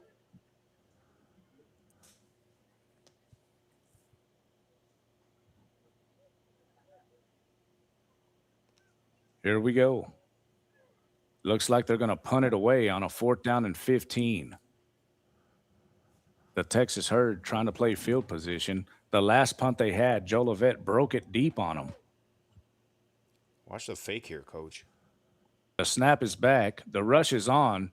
The punt is away. It's a high one, and it's going to be a fair catch. And he called a fair catch, but it's going to bound inside of the 5-yard line. It's going to come down around the 6. A good, great punt. Great the punt punter. and a low snap. And, Yes. you know, again, we couldn't really get there even after the low snap. It's kind of surprising they went for it, considering they went for a couple 4th downs before on their own side of the field. You know, now they had the field position on the black gold side of the field, and they decided to punt it and pin them deep. But, you know, again, when the offense is moving the way we have been, you know, maybe it's a field position game.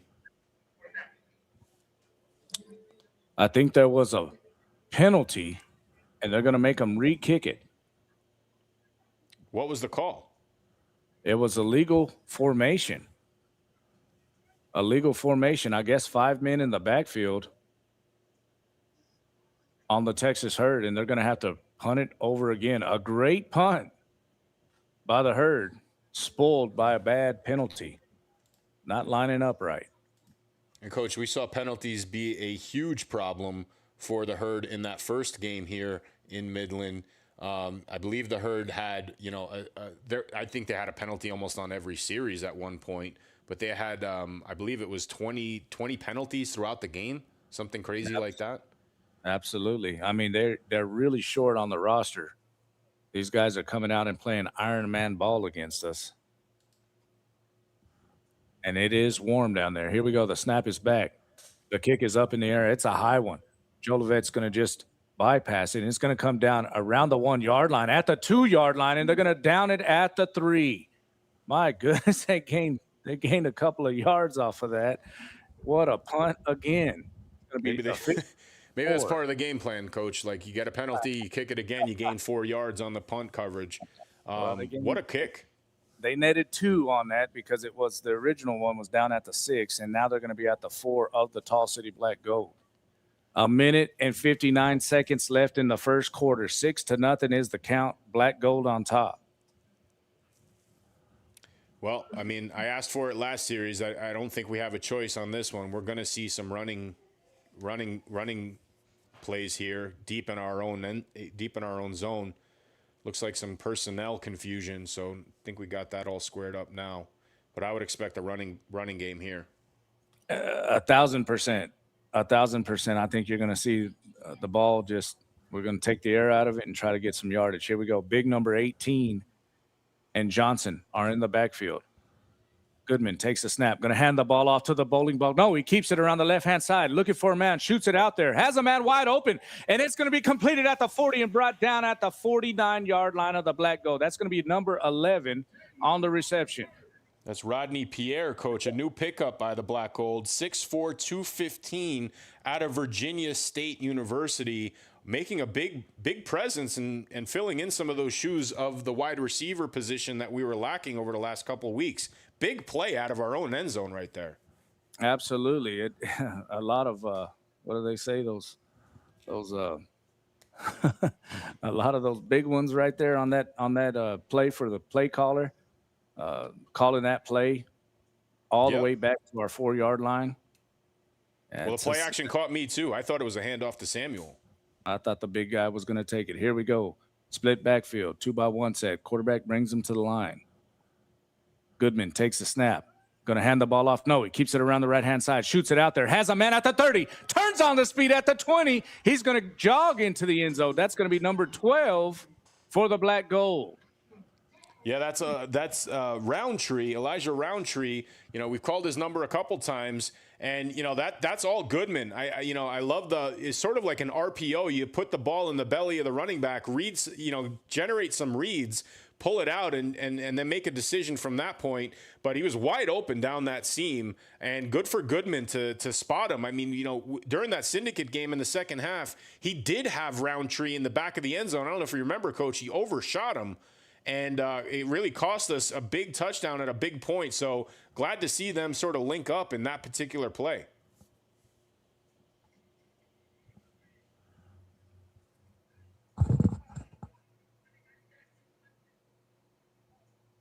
Hello? We are here. Here we go. Lined up for the PAT. The snap is back. The hold is down. The kick is up. And it's good. Your score with 48 seconds left in the first quarter. The Tall City Black Gold 13. The Texas Herd 0. And we'll be right back.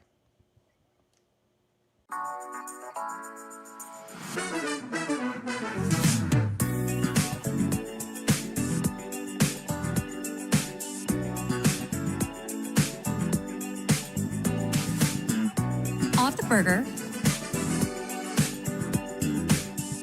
Actually, I'll have the chicken. I feel like everyone's looking at us. Told you that barber was legit.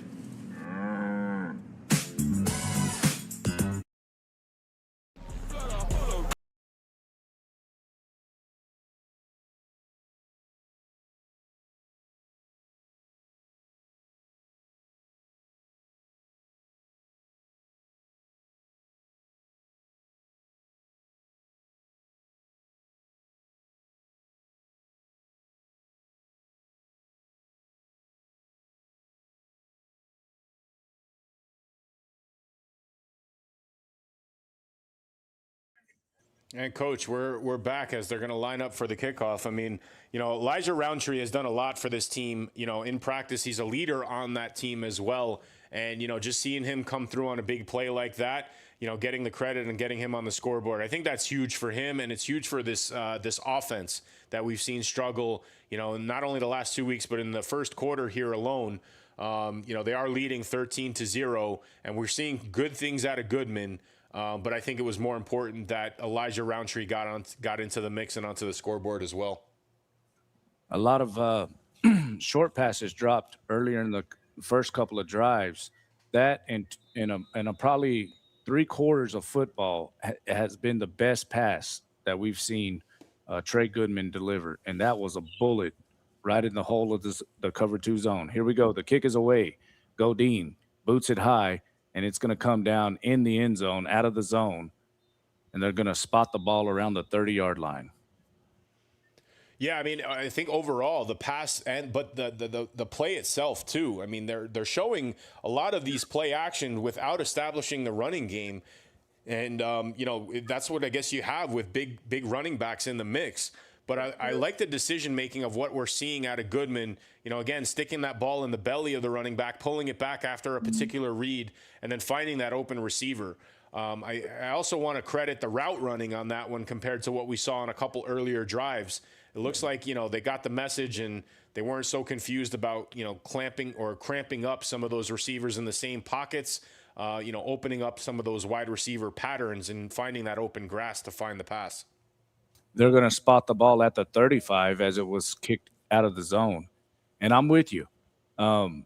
Anytime you run the play action, the ball in the belly, here's what happens. It's natural human reactions of a natural football player will take over. And as he sees that, the linebackers, the second level, will step up to play the run. It's great fakes. It's not just good fakes. He's leaving it in there, and he's pulling it at the last second and looking like the running back has the ball going downhill. It's a really good scheme that we're watching early, and they're finding something with it, and I like it. Here we go. Quarterback brings them to the line. Looks like they're going to have too many men. Oh, they're going to have a delay of game on the Texas Herd. And, Coach, we saw this countless times in that week 1 preseason game. They couldn't get themselves to manage the play clock. The fourth quarter Continental shift, I understand. They move it from 40 seconds to 20 seconds. But here we are at the end of the first quarter. Yes, we saw this the last game. It got a little sloppy, but then we let them off the hook. We have got to clamp down on them right here and take all of their heart and soul from them. Here we go. Quarterback brings them to line. 3-by-1 set. Takes a snap. Going to head around the right-hand side. It's just a direct snap. They're going to have them in the backfield and bring them down. That's going to be number 22. That's Scott Walker. That's Scott Walker, coach. And again, one of the things that we can criticize the Black Gold defensive front with over the last couple weeks was contain, and doing a great job on that one, not letting the running back out of the pocket. Absolutely. Just a direct snap, single wing type play. The quarterback took it around the right-hand side, tried to get the edge, and big number 22, Scott Walker, ran him down. That's going to be the end of the first quarter with your score, the Tall City Black Gold 13 and the Texas Herd 0.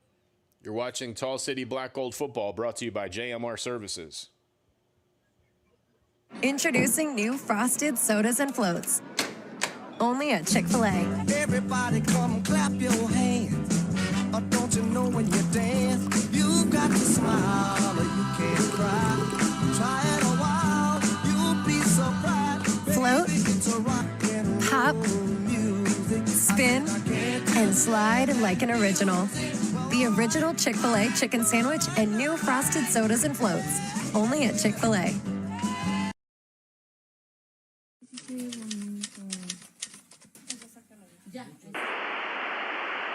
It's a Mexican treat, Jumborito. What a fun place to eat, Jumborito. No one makes them bigger or cooks them better than burritos at Jumborito. A tasty treat, Jumborito. And good lean meat, Jumborito. Morning, noon, or night, anytime is right for a Mexican treat, Jumborito.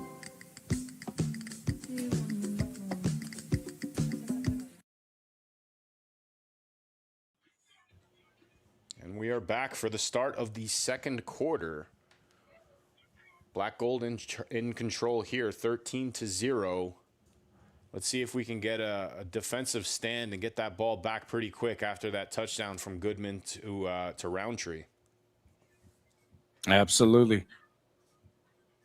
This is where we got to just keep the clamps down on them and end the game.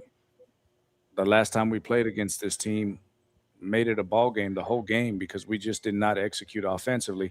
You kind of get the feeling that that's fixing to flip with Trey Goodman getting some really good reps out here and getting some confidence going with his wide receivers. And Coach, we're sort of in that danger zone of our Achilles heel over the last couple weeks in this second quarter.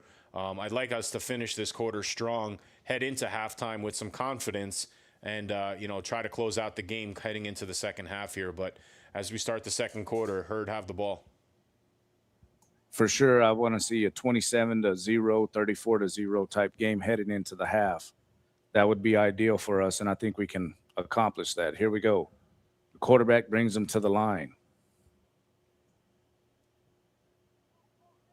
2-by-1 set, wing to the left. No, we're going to have a 3-by-1 set. Quarterback takes the snap, hands the ball off to the running back around the left-hand side. He's going to have hands all over him. That's going to be big. Number 82, assisted by number 6 and 37.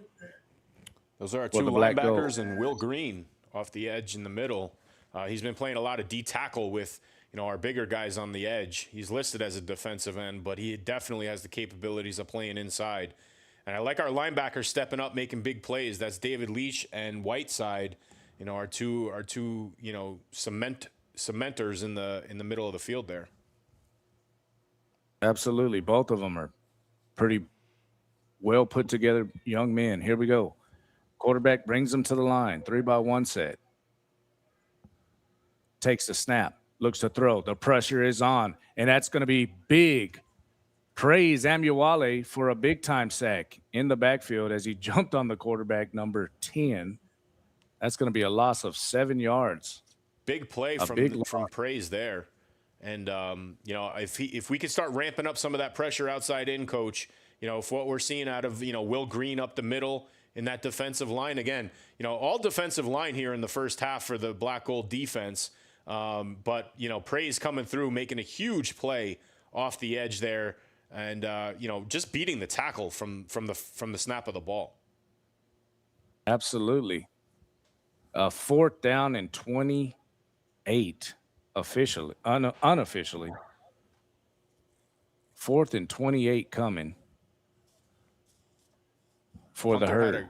Punter had a great kick last time. Let's see if he can save the Herd on this possession. The wind is blowing in, though, so it's going to be in his face. It's blowing from south to north, so he's going to be facing a little bit of a wind out here. It's picked up.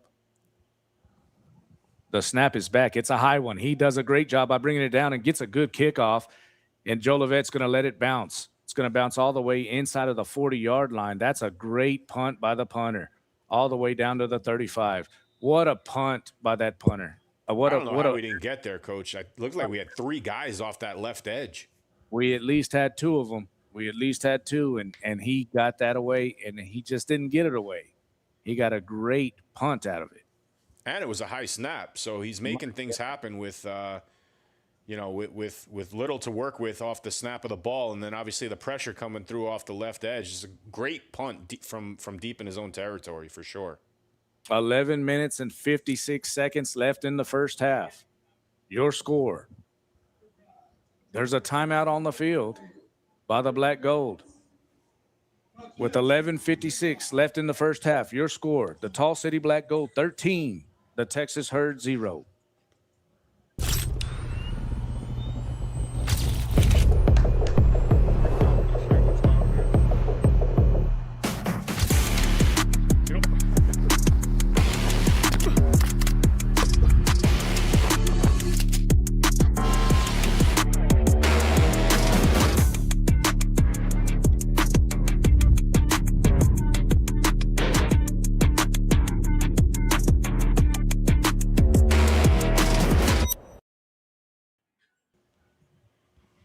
All right. Well, I mean, clearly the Black Gold wanted to discuss some stuff here, Coach. Opening minutes of the second half, defense makes a big play. Your offense has decent field position, obviously made possible by that great punt by the Herd's punter. What do you expect from the offense here after a pretty dominant series the last time they had the ball? I expect them to keep throwing the football. I think they have a feeling of being able to push this Herd team around on the ground, and they wouldn't really get any quality reps out of that because they're not really going against a team that can give them a little bit of a fight back. So I think that's what you're fixing to see. You're going to see them trying to get those quality reps through the air to try to settle Trey down for the rest of the season in league play. Goodman brings them to the line, 2-by-1 set. Takes a snap. Going to hand the ball off right up the middle, and that's going to be the big bruiser, number 2, Josh King Bradley. Yeah, we've seen what he can do at the running back position and at the defensive line position. So he is sort of a two-way player. Definitely making something out of nothing on that one for sure. Some cross-buck action going on right there with that split backfield. Some misdirection. I like it. Yeah, I like them to mix in some of this running game too. We still have to establish ourselves and get some reps on the ground. I'd like to see this O-line start moving the piles down the field and open up some of those lanes for the running backs to find them. Dominic Oliver has checked in at tight end to the right. Here we go. Takes the snap. Goodman drops back, looking to throw. Reverses out, still looking. Shoots it. Has a man right open, and it's going to be picked off at the 40-yard line. Probably shouldn't have thrown that ball. The return is still on up to the 48-yard line. Going to be brought down there. Yeah, Coach, that was right into double coverage. Not quite sure what Trey was thinking there. That was one of those that he should have actually pulled down and run. He spun out of that pressure pretty nicely. I don't want to say he had the biggest lane, but he definitely shouldn't have made a pass like that. You really never want to throw it 2-on-1. And he did, and he'll learn. You can't do that at the professional ranks. 1st and 10 for the Texas Herd, trailing 13-0 with 10 minutes and 30 seconds left in the half. Calling on the defense once again to keep the clean sheet here. really has been a staple of the season. Really have kept teams in the ball games with mistakes, playing against them and playing against ourselves. And you just really can't do that.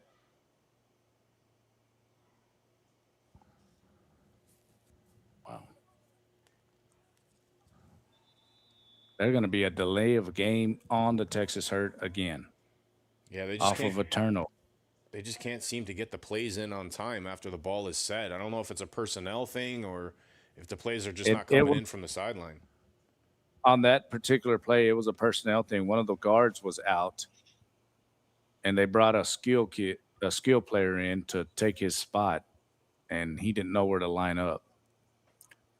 They're extremely shorthanded. I think they have maybe 15 players. And here we go. Quarterback brings them to the line, 2-by-2 set. Takes the snap. Going to head around the left-hand side looking for room. He's not going to get any. And that's going to be big. Will Green with the stop.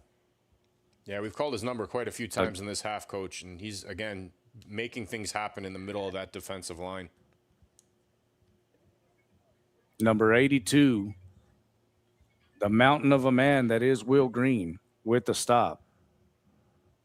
No gain on the play. Going to bring up a 2nd down and 15. 8 minutes and 45 seconds left in the half.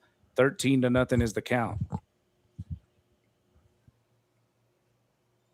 You kind of get a feeling that the air is really run loose on this Texas Herd team. It's just our opportunity to go snatch it from them, and we're not really wanting to do it so far. Quarterback shoots it out there looking for a man. It's going to be incomplete at the 40-yard line. Going to be broken up. That's going to be number 23 for the Texas Herd. For the Black Gold. Check that. Yeah, that's Brandon Guzman, but still, again, Coach, I'm giving the credit to the D-line on that one. That was Praise and Dominique Oliver both off the edge, sealing the deal, and really forcing that pass up, I think, a little quicker than they anticipated. Absolutely. The two bookends getting in the backfield and meeting at the quarterback at the same time. Here we go. 3rd down and 15 coming. They don't have any timeouts left, so they better get the play in. Play clock is a-rolling. Yeah, they're taking a long time. 7 minutes and 40. They surely are. 15 seconds left on the play clock, so they still have a little bit of time. They got to get to moving and lining up. 10 seconds left. 5 seconds left. Quarterback takes the snap. Shoots it out here. Has a man wide open at the 40-yard line. Shakes the tackle. Gets up to the 45. He's going to be pushed backwards. He's going to have forward progress stopped at the 45-yard line of the Herd. It's going to bring up a 4th down and 12. Yeah, that was a little team effort tackle in the open field there. That was Ajay and Jamison Lindsay both not letting the receiver go through. Again, just sort of a desperate pass out into the wing just to try to get something moving offensively, but it is 4th down, and we'll see what the Herd do here. They went for it in this sort of field position in the first quarter. Let's see if they elect to go for it or if they're going to rely on their punter. It looks like their punter's coming out. The punter has shown to be one of the best players that they have. They're going to rely on him to try to pin the Black Gold deep. 6 minutes and 25 seconds left and counting in the first half. 13-0 is the count. Tall City Black Gold on top.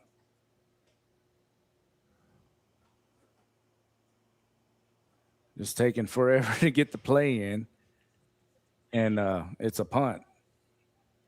Yeah, again, I think it's more personnel. Right. 5 seconds left on the play clock.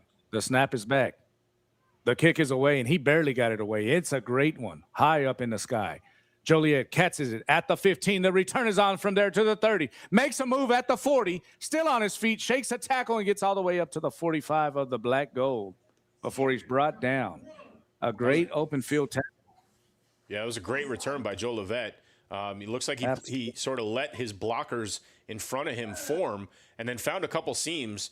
But, Coach, we were maybe a half a step away from blocking that kick again. We're getting closer. He's the punters. He just has this uncanny ability to get that ball off and really get a good boot into it under pressure, under duress, and maybe we're going to catch him one time in this ball game. We'll catch up to it. We're just a hair short of him right now, but we're going to get there. It looks like. Yeah, so long as we keep that direct path the way we need to, and make sure we don't run into him, because as you pointed out, he does have the ability to get rid of it. Looks like we have a timeout on the field. We're gonna step aside here as the Black Gold offense comes back out. At Raising Cane's, we're hyper-focused on being the best at what we do and getting it right every time. Cook-to-order chicken fingers, cane sauce, crinkle-cut fries, coleslaw, Texas toast, iced tea, and lemonade. It's our one love. But is the hype real? Yeah, it's real good. Raising Cane's chicken fingers, one love.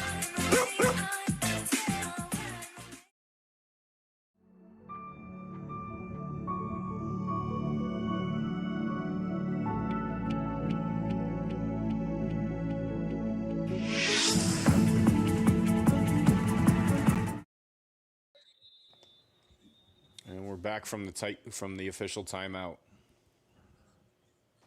Back to play. Goodman brings them to the line. 2x2 set. Goodman takes a snap, looks to throw, shoots it across the middle. It's going to be completed to number 12. No, check that, number 10 for the Black Gold. That's another new receiver we got, Coach. That's Joe Boykin out of Atlanta, Georgia, 6'2", 185, looking to make his mark on this Black Gold offense. Going to be a gain of around 5 yards. No, check that. It's going to be a first down. It's going to be a 11-yard gain. Here we go. Goodman takes a snap. Going to hand the ball off to Johnson right around the right-hand side. He's going to go all the way up the middle and be contacted around the 30-yard line. Going to be brought down around the 31 of the Texas Herd. Solid run there. Tried to hurdle the defender. Came up a little short on it, but I like the effort and definitely moving the sticks. Gain of 12 on first down. Going to bring up another first down and 10 for the Black Gold. They're on the move.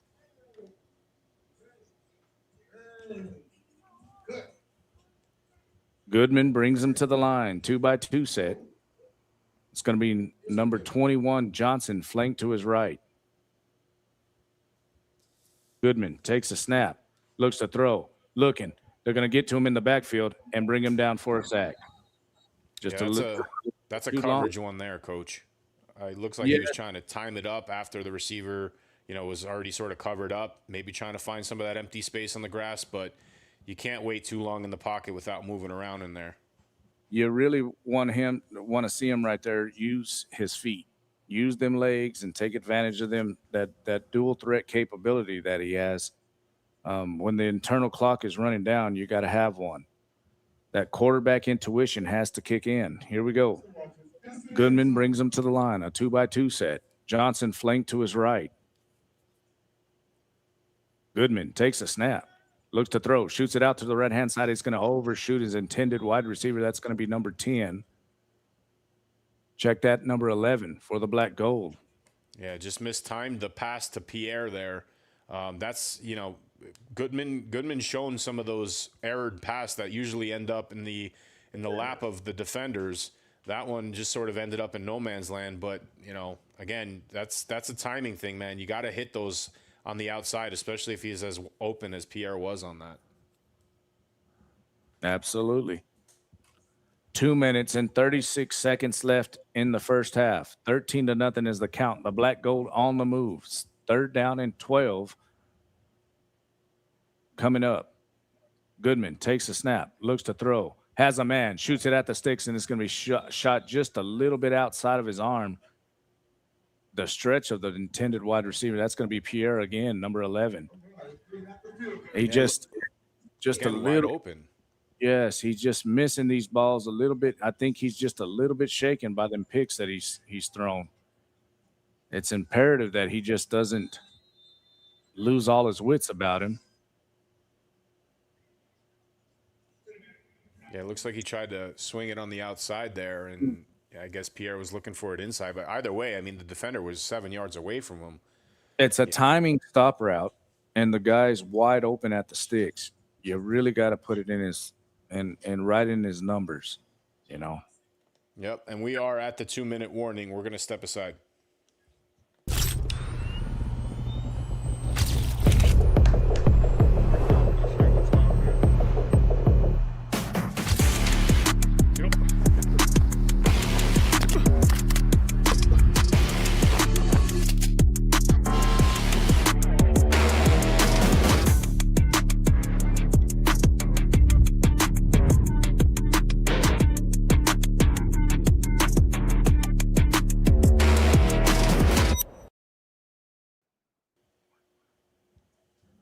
Looks like we're lining up for a Godina kick. It's going to be a 47-yard field goal. Check that 52-yard field goal attempt. 52. Here we go, Godina. The snap is back. The hold is down. The kick is up. And it's true. There you go. Your new score with 1 minute and 42 seconds left in the first half. The Tall City Black Gold, 16. The Texas Herd, 0. What a great kick. And we talked about that leg that Godina has and the trust that Coach Blackshear has in that leg. Sort of sailed wide left on that extra point attempt after that first touchdown. But we definitely seen what he's able to do throughout this season. Given the opportunity, I mean, he needs to continue to put points on the board where the offense can't. And on that drive, we saw a lot of miscues, mostly on Goodman and some of those timing routes with those receivers, but still able to get points on the board. I mean, again, from an offensive perspective, we chalk that up sort of as a win here. A 52-yard field goal, little wind-aided out here. Nevertheless, had leg for at least a 60-yarder. And he did have that 64-yard attempt in San Antonio last week. Again, did come up a little short. He had the wind to his back. It looked like it was a little wide left, too. But again, confidence in the coaching staff to give the kicker that, that type of opportunity in that situation. Absolutely. So, Coach, we're winding down the end of the first half here. And again, like sort of what I'm seeing in this 5 minutes to end the first half than the first two games for sure. What are some of your takeaways as they're lining up for this kickoff? Well, this game, we haven't fallen apart at the end of the half, knock on wood, because we still got a minute and 21 seconds left. But we've been much better of closing the half, it looks like. Hope we can keep the clean sheet all the way through. The kick is away.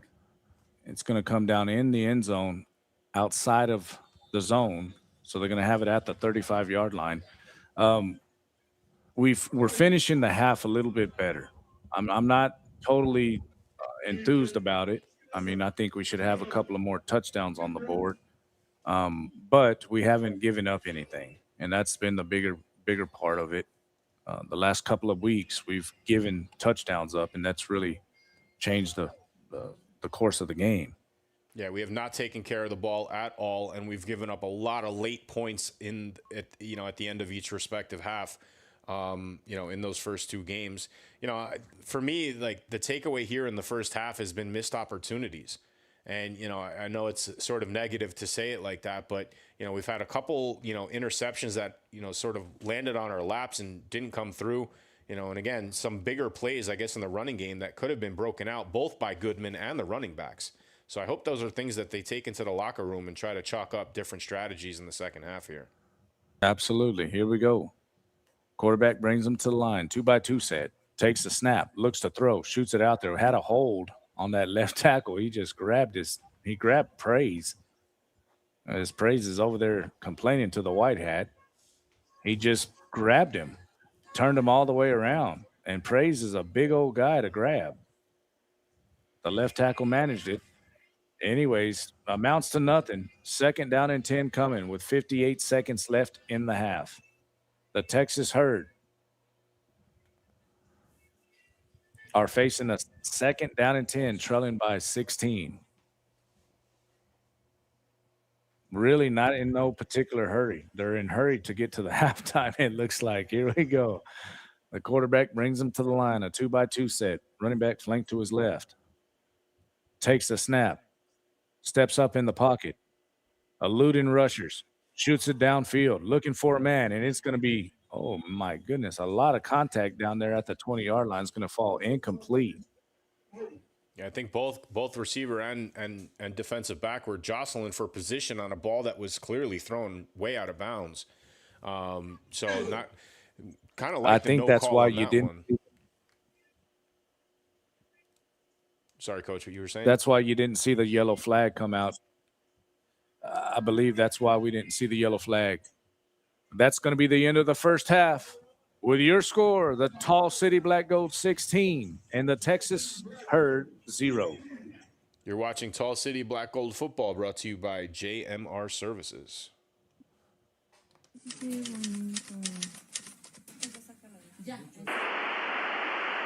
It's a Mexican treat, Jumborito.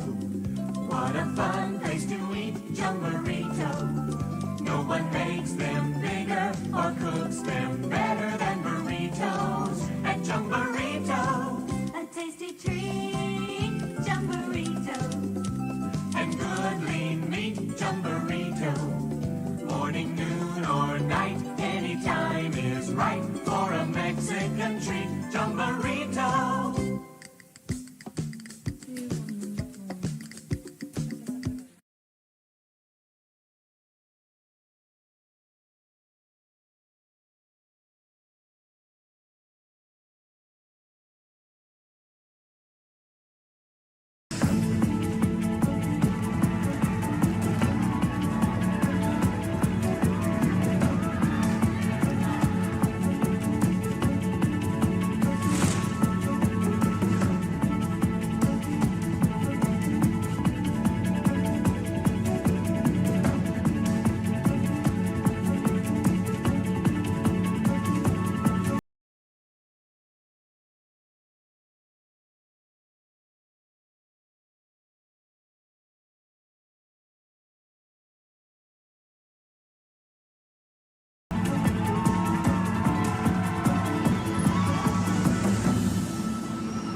Diamondback's kind of the poster child for the shale revolution. You know, we started in 2012, we went public with 3,000 barrels a day of production, and now here we are doing 900,000 barrels a day of production. We continue to look for ways to grow the business organically and inorganically, like we've done over the last decade and a half.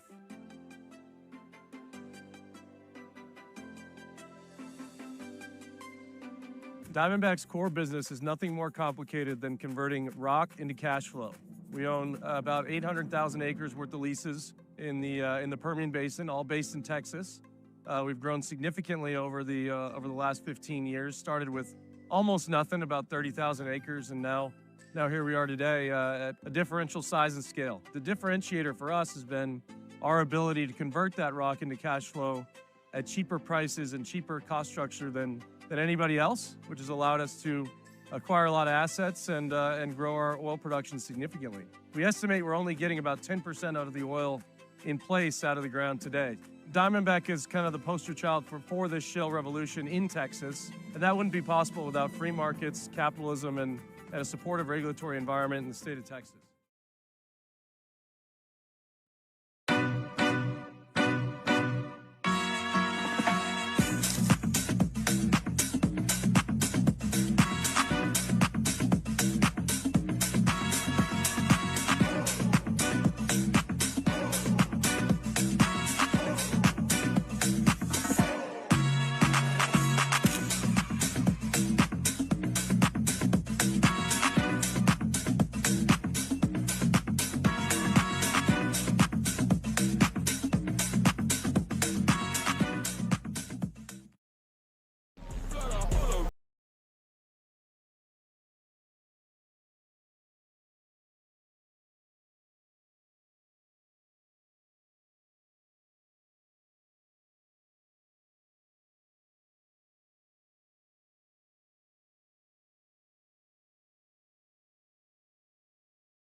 And we are at halftime. The Tall City Black Gold leading the Texas Herd 16-0. You know, our plays of the game so far, in the first quarter, we had Trey Goodman on a play action pass to number 22 Scott Walker for the first points of the game. Eddie Godina missed the extra point. And then later in the end of the first quarter, beginning of the second quarter, Goodman found Roundtree on a beautiful, sort of RPO play action pass, hit Roundtree in the back of the end zone, and then we capped it off with a 52-yard Eddie Godina field goal, brings us to 16-0. We're going to step aside and we're going to come back and talk a little bit about what we saw in that first half with Coach right after this.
And we are back at the stadium.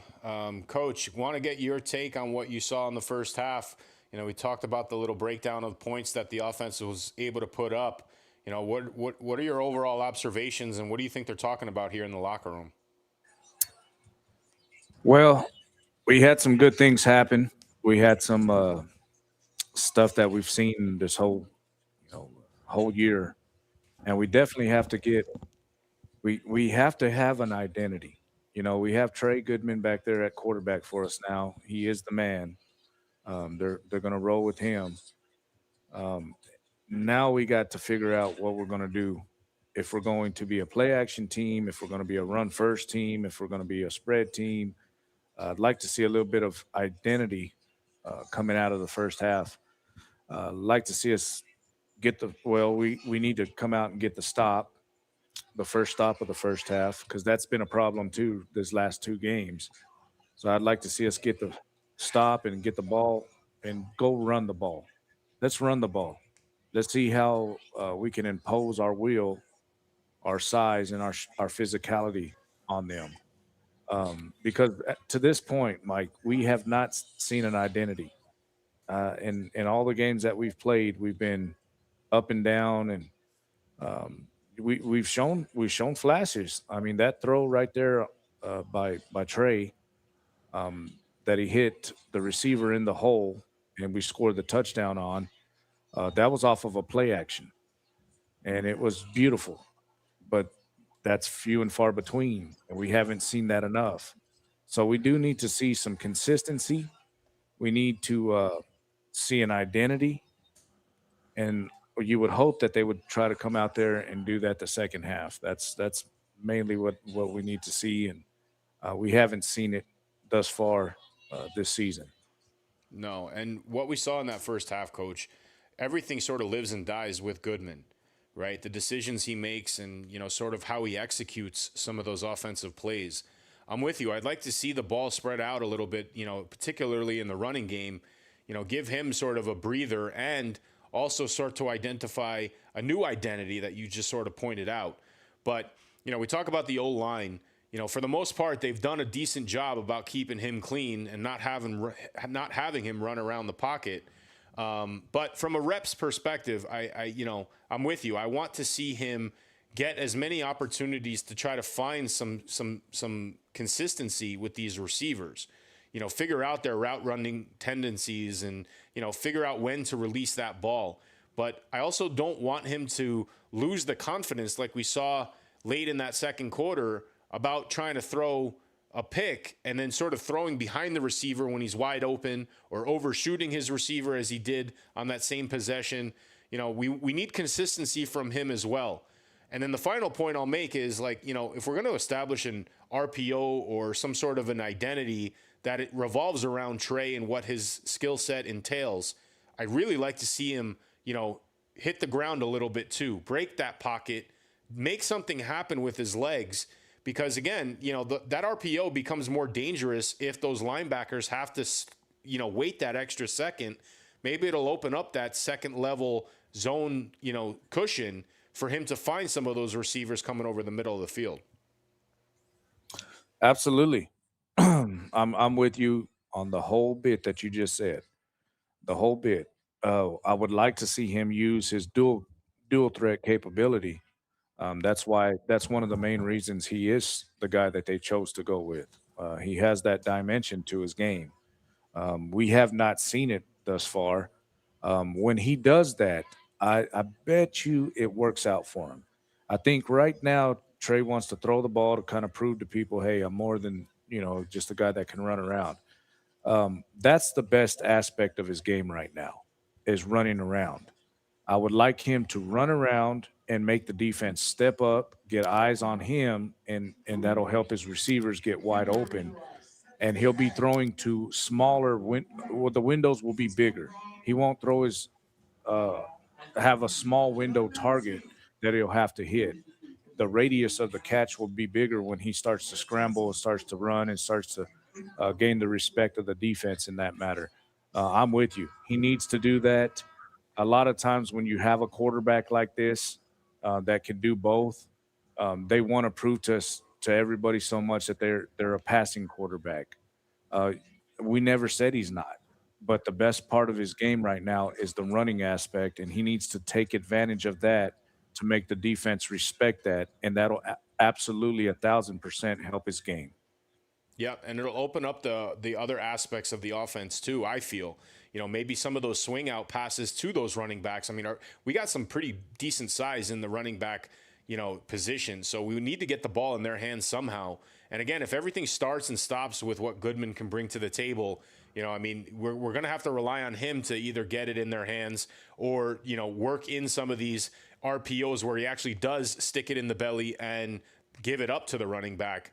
But again, if the hole's not there by the O-line, he's got to make that call on the play, on the fly, I should say. And, again, I'm not totally critiquing everything I've seen from him at that level right now.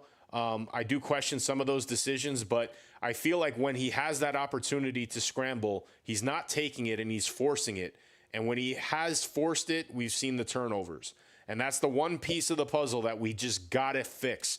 We can't go into these last two league games heading into the tail end of the season and continue to turn the ball over like we have in these first three games now. Can't do it. You can't win with it. You can't win like that. It just doesn't translate to winning football games. If he and I guarantee you, Mike, this is how it is with him. He's a quarterback, and he wants to show everybody the arm. That's what quarterbacks do. They throw the football down the field. Well, he has this unique ability to be able to run the football too. And instead of looking down on that, he needs to accept it and say, you know what, this is a vital part of my game that can make my passing game go to the next level. And I'm not lying. When I see him sitting in the pocket, if he'll just tuck it and go, the next time he's in the pocket, those guys will be really, really wary of him taking off, and it'll open up passing lanes down the field. That's what happens when you see Lamar Jackson and even Josh Allen to that extent. They're first quarterbacks early in their careers, um, and that's really helped them open up the passing lanes. And Trey's not unlike that. He needs to take advantage of the scramble ability that he has, the dual threat capability that he has. And sometimes the coaches can get that going with him by calling a couple of draws, right? Quarterback draws. Just get him out there on the loose and get him comfortable, so he can take advantage of that. And the passing game will come. It will come. But you got to do that first, just like you said. Yeah, no, I mean we're definitely singing the same tune, and again, if I'd love to see some of those quarterback draws. I mean, we saw that pretty early on in the second half of that syndicate game when Trey came onto the field in the quarterback position, and he definitely had a lot of success with it. They called it a couple times on him. Didn't really see much of that called today.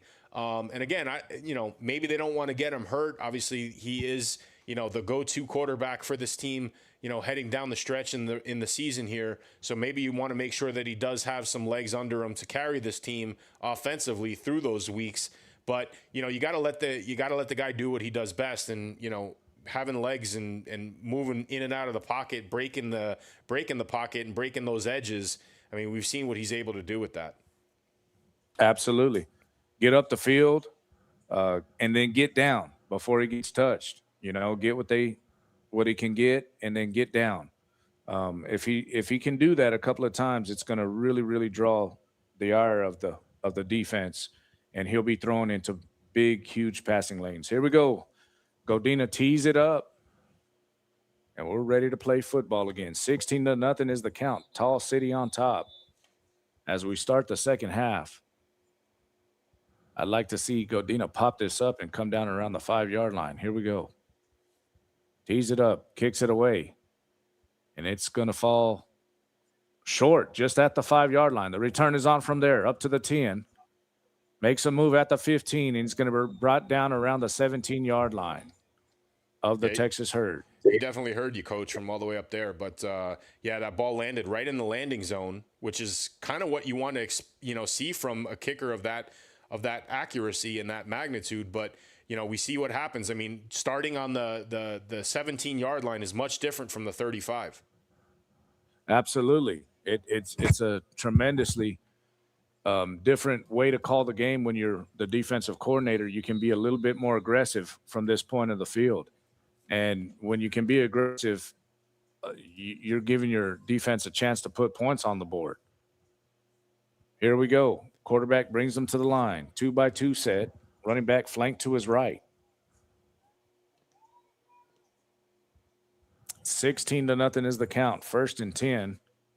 Ball on the 17-yard line of the Herd. Takes the snap. Going to hand the ball off to the running back. Cuts it back. He's going to be brought down by number 8. Check that. That's going to be number 6. Yeah, that's Justin Whiteside from Central Michigan. We called his number a few times today too, Coach. I mean, definitely making a presence here in the linebacker core. We're out, we don't have Alex Bolden in today, so it's really him and David Leach that are manning that second level for the defense. Leach and Whiteside doing a tremendous job of patrolling the middle of the field. You got the big man, Big Will Green in the middle, eating up a lot of personnel. Here we go. Quarterback brings them to the line. 2-by-2 set. Praise Amuwali right on the bottom of the screen at the defensive end. Watch him. Takes a snap. Looks to throw. Shoots it out to the running back. It's going to be completed. Trying to move upfield, and he's going to be hit around the 20-yard line, taken out of bounds. It's going to be a gain of about 3 yards on the play. Going to bring up a 3rd down and 7. Yeah, that was Davia Jai on the tackle there. And you called out Praise's number. He almost got that big paw up there and knocked that pass down. But again, making a defensive presence, at that defensive line position. I mean, it's only a matter of time before he starts swatting those down, because we've seen him get very close, all the way through the first half here. A good-looking defensive line of Green, Amuwale, Oliver, number 15. Don't have him on my depth chart. Quarterback takes a snap, shoots it out there. It's going to be incomplete, intended for number 2 for the Texas Bird. Yeah, that was Praise getting his mid up there once again, throwing off the line of sight from the quarterback to the receiver. I mean, it's the tackles are having a real tough time manhandling him on the outside. And, it looks like they're trying to do these little one-step drop passes and these swing routes just to try to avoid some of that pressure that he's putting on the outside there.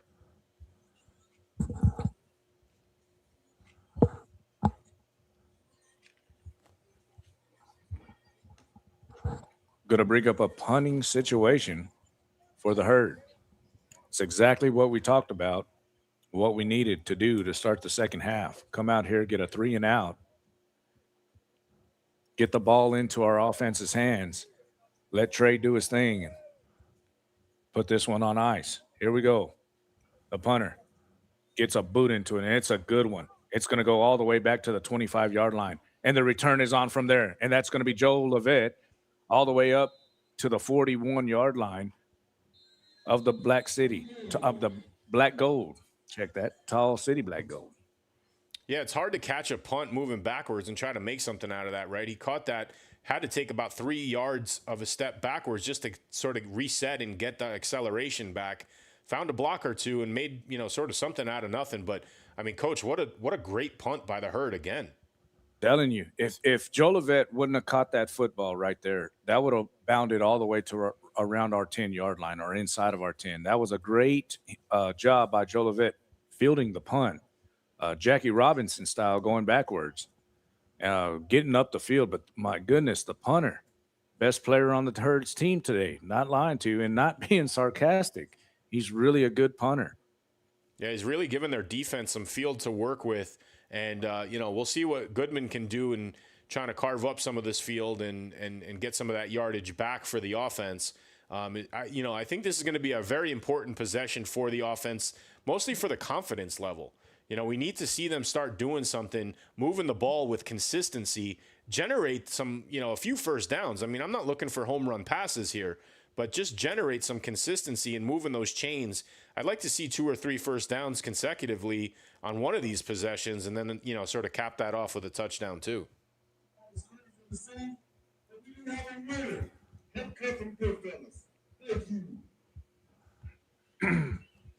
Coach A interacting with the fans down there. Man, he has a great time doing that. Coach A. Fun guy. He's got the personality for it, that's for sure. Absolutely.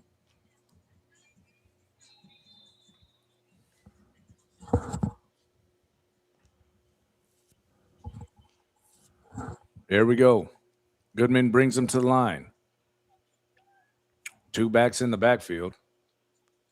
I formation. Takes a snap. Going to hand the ball off to the big back. That's going to be Johnson. Stiff arms a man at the 45 and still on his feet. Johnson's at the 40. He's going to jump into the air and fumbles the football. Hold on. They're going to call it down at the 35-yard line of the Texas Herd. My goodness. He went head over heels. Great run, Coach. Couple broken tackles there. He was called down on the play, but I definitely want to see him secure that ball a little bit more, especially with the way that this offense has turned the ball over the course of this season. We need 2 hands on the ball. Again, we talk about fundamental football, man. Like, great run, don't ruin it with a turnover. Go down, take the licks, start up again, and, punch him in the gut once again with another solid run. But I'd love to see 2 hands on the football and fundamental football for this offense heading into the second half. Absolutely. Johnson, a big running back there. And a low to bring down. Here we go.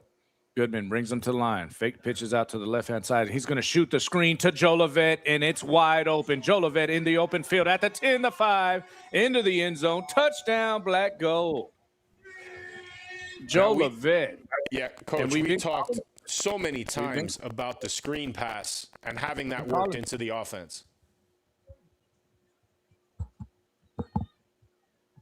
Beautiful execution. Jolivet read the blocks beautifully.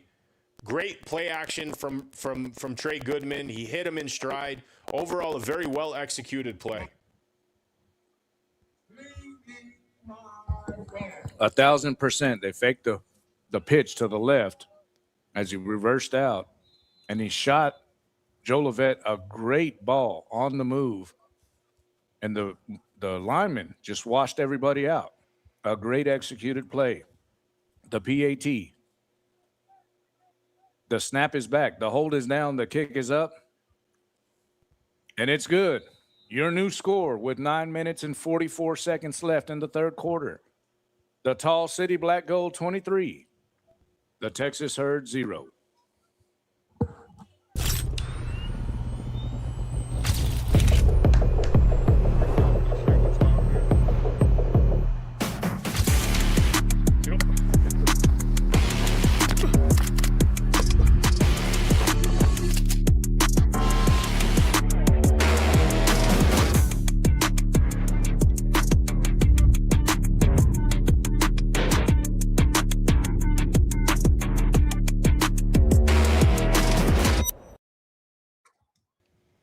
Well, Coach, I mean, we talked about it, at halftime leading up to the third quarter. This is exactly what we needed to see from this offense. We had a big play on the ground with Johnson, and then, you do a little play action. I guess it was like a play action little toss, and then you find Jolivet on the wide receiver screen. He let the lineman get out in front of him and really form their blocks beautifully, and then found a way to carve his way to the end zone. 100%. It was beautifully executed. The offensive line just washed everybody out. And the play action really was tremendous because they just had a big run by Johnson the play before. And they faked the toss to him and came back to the wide side with the screen. Tremendous play.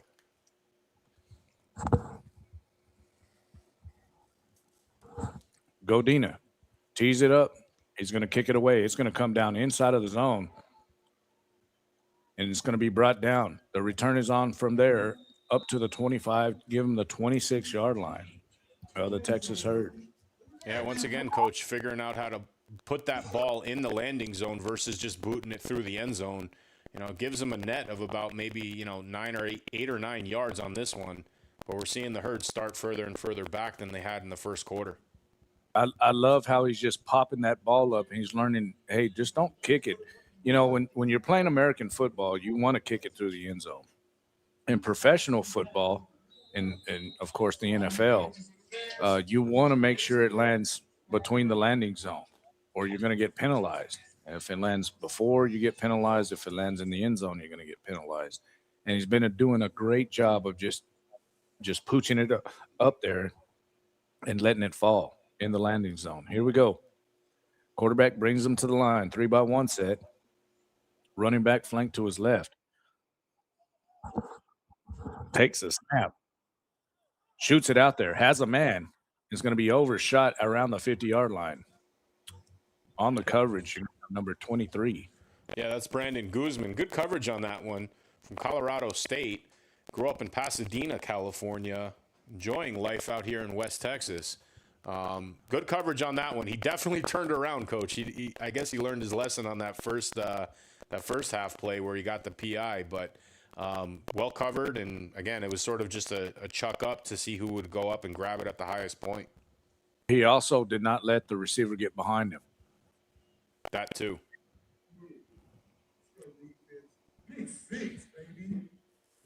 Here we go.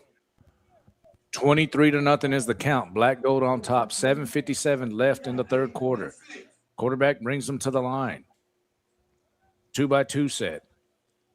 Takes a snap. Going to hand the ball off to the running back around the right-hand side. Going to shake a tackle in the backfield and be forced out of bounds by number 8 of the Tall City Black Gold. That's Jamison Lindsay once again stepping up, filling the void.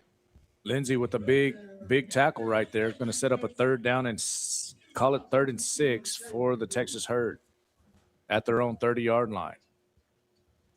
7:23 and counting left in the third quarter. 23-0 is the count. Tall City in front.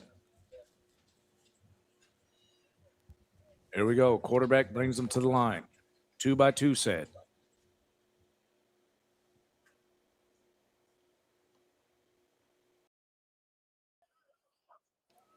Quarterback takes a snap.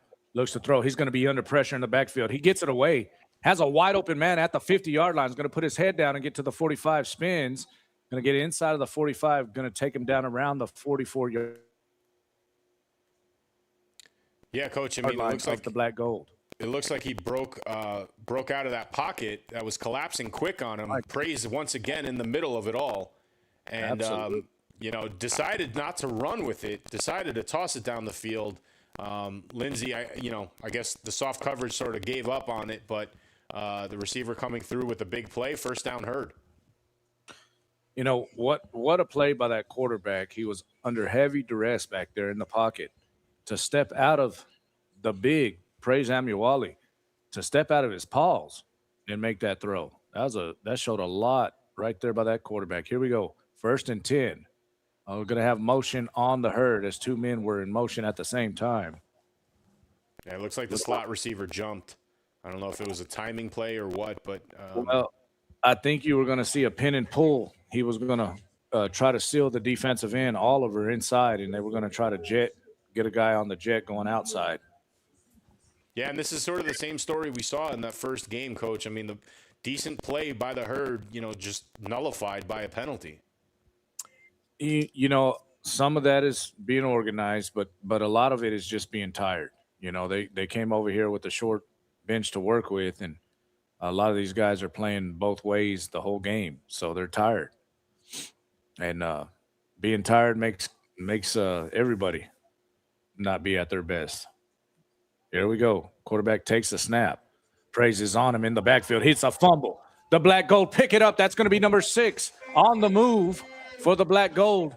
And that's going to be a pick, not a pick, a scoop and score. For the Justin Whiteside making plays again, Coach. Again, that linebacker level, we don't really call their numbers too often because of what our defensive line puts forth. But, seeing a play like that, first of all, the credit does go to the D-line for the strip. Right, and then, Whiteside being in the right place at the right time, scoop, score, touchdown, Black Gold defense putting points on the board once again.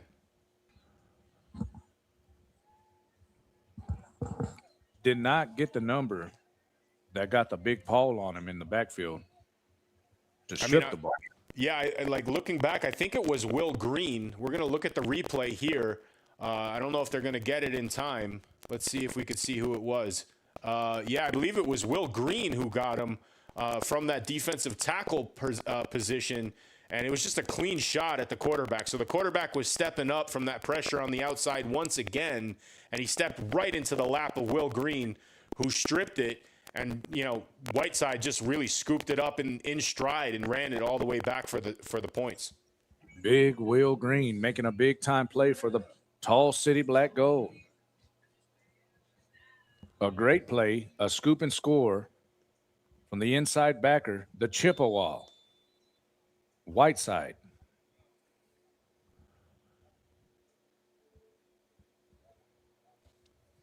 The PAT.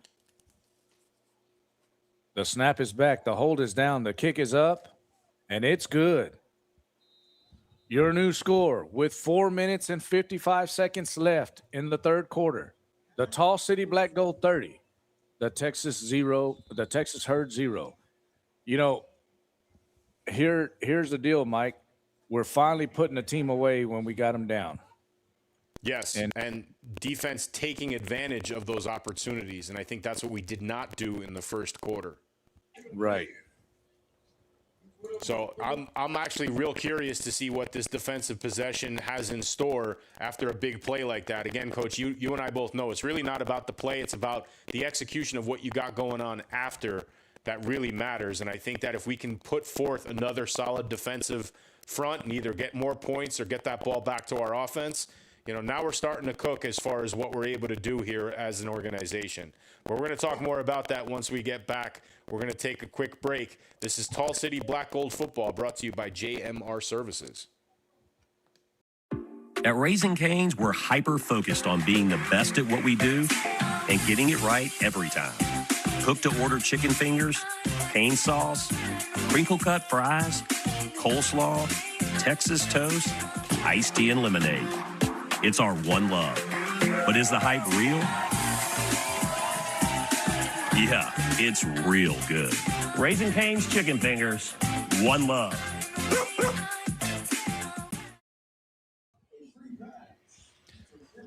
And we're back.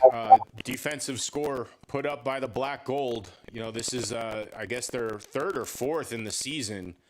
They've been pretty consistent at that side of the ball. And once they put points up on the board, it sort of gives another cushion for the offense to do what they need to do and really start executing some of those plays with confidence.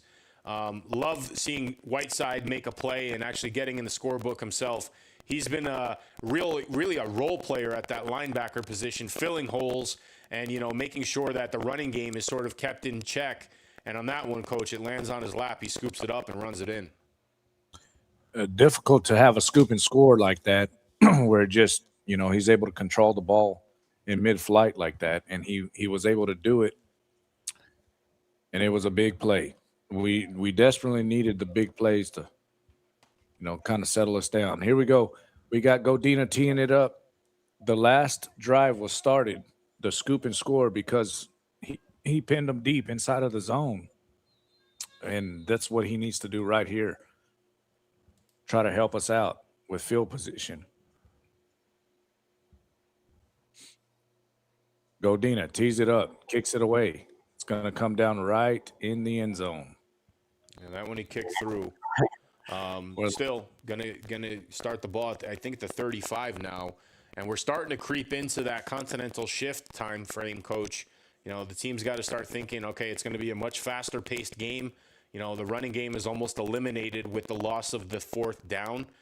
So essentially you have 2 downs to work with before you have to make a decision on whether you want to go for it or whether you want to kick it away.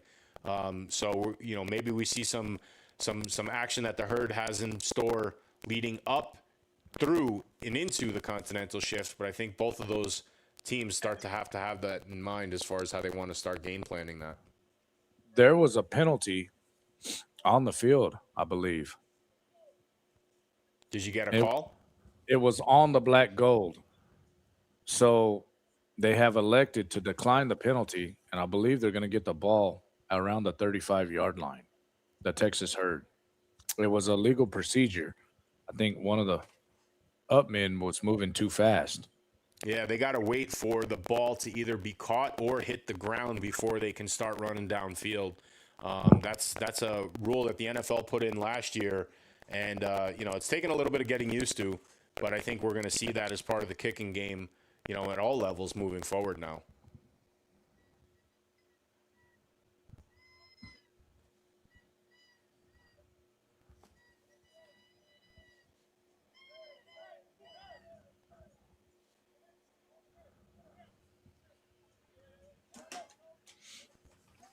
So the Herd start at the 40. Here we go. Quarterback brings them to the line. Split backfield.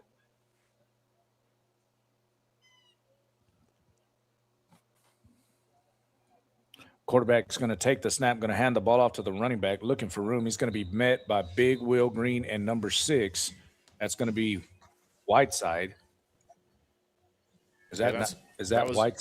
That was Whiteside, Coach. And again, we talked a little bit about, the last play. He made a huge play, scoop score. It's always interesting to watch what these guys do on the next possession because they're either, still thinking about that last play or trying to figure out something else. So I'm glad to see that he was able to step up and make something big there. Going to be no gain on the play. Going to bring up a 2nd down and 10. Split backfield. 2-by-1 set. Quarterback takes the snap, looking to throw, shoots it out there, has a man at the 45. He makes a move, still trying to get out of a tackle, and that's a great tackle by number 44 of the Black Gold.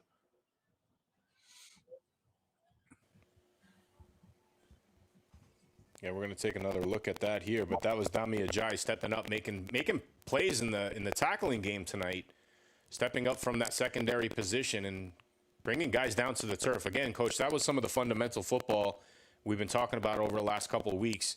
You know, they haven't been able to make those tackles, so I'm glad to see that things are starting to round out for that. Showed a lot of strength on that play of being able to hold on to him, the receiver. Here we go. 2-by-1 set, wing to the right. Quarterback takes a snap, looks to throw, shoots it out over the middle. He has a man on the run, and that's going to be number 2. He's going to be brought down by 23 of the Black Gold.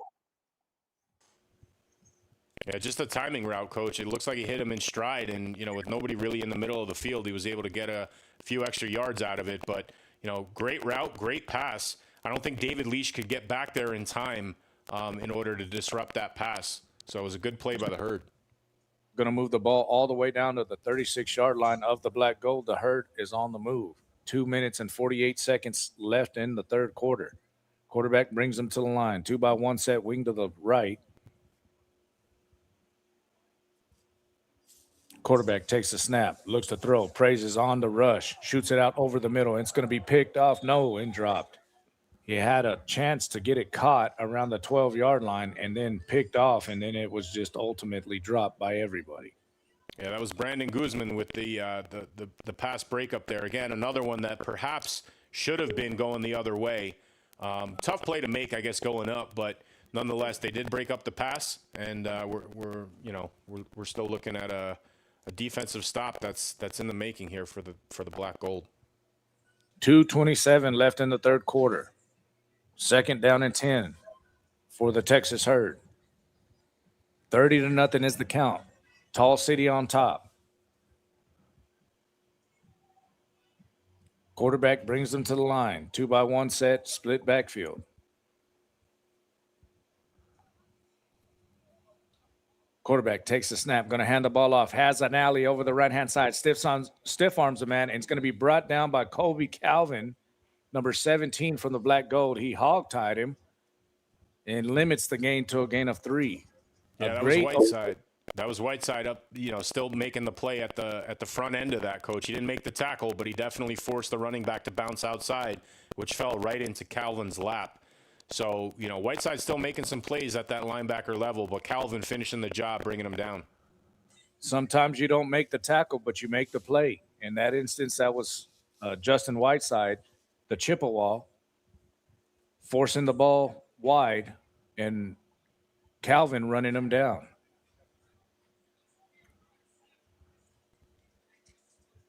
Here we go. 2-by-1 set. Quarterback brings him to the line. Wing to the left. 3rd down and 8. Quarterback look to throw. Isolating the man out there. Has a man at the 5-yard line, and he's going to go up and get it. He's going to catch the ball at the 5-yard line. That's good coverage. It really wasn't bad coverage. The wide receiver just went up and high pointed the ball, brought it down, and made a play. And that was a true one-on-one isolation. Mano. Yeah, great play by the Herd on that one. Absolutely. A good defensive effort right there by number 23 from the Black Gold. As he went up, it was really tight coverage. Like sometimes it's just going to happen. They're going to make a play. And the youngster from the Texas Herd absolutely did. Here we go. Quarterback brings them to the line. 2-by-1 set, split backfield. Takes the snap. Going to hand the ball off to number 0 in the backfield. He is met in the backfield. That's going to be number – was that – did you get the number? I think it was Whiteside once again. Number 6, Whiteside. Yeah, he came on a little stunt and fell right into the running back's lane there. A great blitz by Whiteside. It's going to be a loss of 4 on the play. 2nd down and goal. for the Texas Herd. 7 seconds left in the third quarter and counting. This is going to take us to the fourth quarter. That's the end of the third quarter with your score. The Tall City Black Gold 30, the Texas Herd 0. And right before we get to the Continental shift, we're going to take a quick commercial break.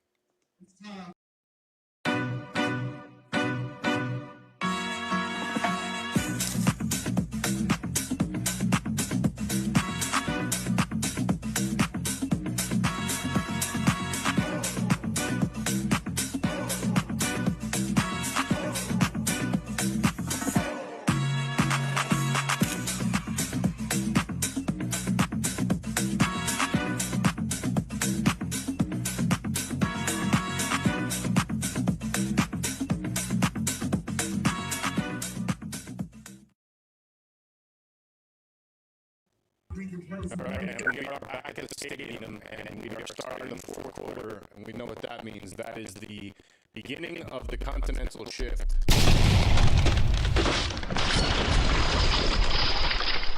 So for those who are not too familiar with the way that this works, the rules are way different. So we're going to be playing essentially Canadian football rules here in the fourth quarter. The play clock is shortened from 40 seconds down to 20 seconds. It is a running clock. 1 timeout per team, so there's 1 timeout in the fourth quarter. There's a 3-minute warning instead of the 2-minute warning. Fourth down is removed, which is probably the most important rule change here. Forward motion, probably the other one, is enabled. So basically any eligible receiver can get a running head start towards the line of scrimmage. 1 yard gap between the O-line and D-line. No fair catches on the punt return, and then the special teams guys can get in the scorebook. We saw this a couple weeks ago against the Syndicate. You know, punt through the end zone will account for 1 point rouge, and a 2-pointer where a punter can kick the ball through the uprights. We call that the Los Dos. Here we go. Back to action. 2nd down and goal for the Texas Herd. Quarterback brings him to the line. 2-by-2 set. Takes the snap. Looks to throw. Shoots it across the middle. He has the man in the end zone. That's going to be a touchdown for the Herd. Just got beat inside. Let the receiver cross his face. And whenever you're shielding the end zone like that, you never really want to let the receiver cross your face. We did, and we give up 6 for it. And there goes the clean sheet, Coach. It does. Oh, Lord have mercy. But they worked for it. You know, we just didn't give it to them. And whenever you make the offense work for it like that, then you really can't really fault them. I mean, there was 2 great catches that happened that set this up. And I don't think they're going to be too bad when they get to the film study on Monday. Here we go. The quarterback brings him to the line. He's going to have to call a timeout. And he does. And Coach, that timeout, man, you know, we just talked about it. That's the only one they have for the quarter. And they used it here on a 2-point conversion. That's it. And it's really haunted us a couple of weeks, those timeouts. And you really, really have to value the 1 timeout that you're able to work with, and really not use that on a PAT. But nevertheless, they did.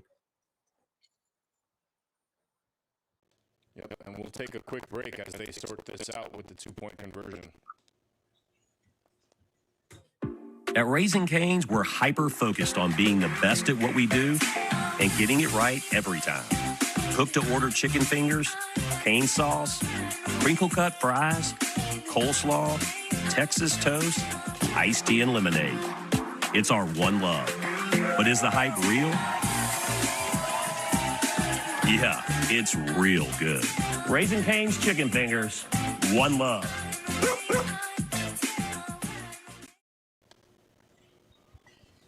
And we're back for this 2-point conversion try.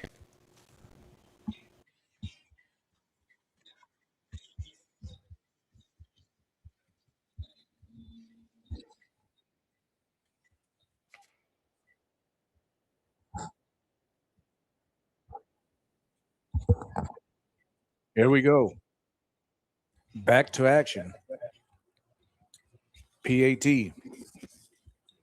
Quarterback brings him to the line, wing to the left. Motion. Takes the snap. It's going to be a direct snap to the quarterback. Now he looks to throw it. He's going to go back. He's going to fall back in the backfield. He's just going to fall on his own accord. Yeah, just lost his footing there, Coach. I mean, and you hate to see that, especially after they burn their only timeout. Good for us. Not great for them. Your new score with 14 minutes and 48 seconds left in the ballgame. The Tall City Black Gold, 30. The Texas Herds, 6. Have you tried the new Chick-fil-A Jalapeno Ranch Club? Did you say ranch? I need a little ranch. Ranch, come on, meet me at the ranch. Ranch, I wanna let my boots start long. Candied bacon. Step forward, one step back. Take your A buttermilk ranch bun it all back. Put your hands up high, drop down low. with a jalapeno kick. That's the way it goes at the ranch. Introducing the Jalapeno Ranch Club. It's Chick-fil-A chicken, all ranched up.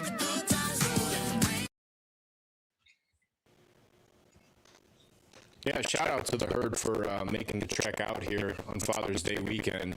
And shout out to all the dads and all of our families who obviously have to, deal with us calling a game and playing a football game here on Father's Day in the evening. But, Coach, it's been a great one so far. Lots of positive things that we could take from, lots of things that we still need to work on. But giving up a touchdown here, I don't think was the best strategy here defensively in the second half. No. Can you hear me? Yeah, I got you. It's a little low, but I got you. I'm going to try to turn it up on my end. You never want to see that, especially when you're superior to the opponent, but like I said, they made a couple of plays and teams are going to make some plays. I don't look at that as all bad. We got to close this game out the right way, though. Here we go. The kick is away. It's going to come down around the 5-yard line. The reverse looks like it's set up. No, he fakes it. Going to try to turn the corner at the 20. He needs a block and does not get one. It's going to be Tall City Black Gold football around the 26-yard line. 1st and 10 for the Black Gold with 14 minutes and 30 seconds left in the ballgame. That was Joe Levette on the return as he turned the corner. Needed one more block and just did not get it, Mike. Yeah, Coach, and, this is going to be a pretty decent offensive series. They've been on the sidelines for quite some time now. So we'll see if they're either rejuvenated or they have a little bit of wobbly legs from the timing that they haven't had to be on the field. But, it's going to be interesting to see what they could put forth. But again, Joe Levette making things happen on the return. I would have liked to see a reverse on that one, just to mix it up a little bit and try some different blocking schemes on special teams. But I think overall he did the right move. If you're not sure, man, don't try to hand it off. Absolutely. Here we go. Quarterback brings him to the line. That's Goodman. The Continental shift is in effect. Motion. Going to take the snap. We have flags down. Goodman just best to shoot it out of bounds because we have flags. I believe that's going to be on us. It's going to be, what do they call that? A false start. It's an offsides on us, really, because we got past the line of scrimmage, I believe, on the motion before the ball was snapped. Yeah, it could be. Yeah, there's definitely a timing play with respect to that, but there actually might be. Yeah, I think they lined up in the neutral zone, Coach. Remember, there's a 1-yard gap between the O line and the D line. So That's right. They have to respect that yard gap, or else they will be flagged for that offsides. And again, that's not a dead ball foul. The refs and the rules allow the offense to try to make something happen on that play and decline the penalty.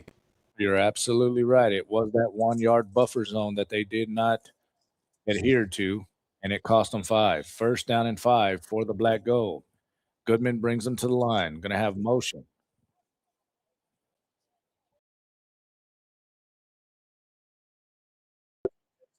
Going to hand the ball off to the running back around the left-hand side. That's the big man. Number 18, still on his feet. Shaking tackle at the 50 is going to be brought down inside of herd territory at the 49-yard line. A gain of 21 on the play.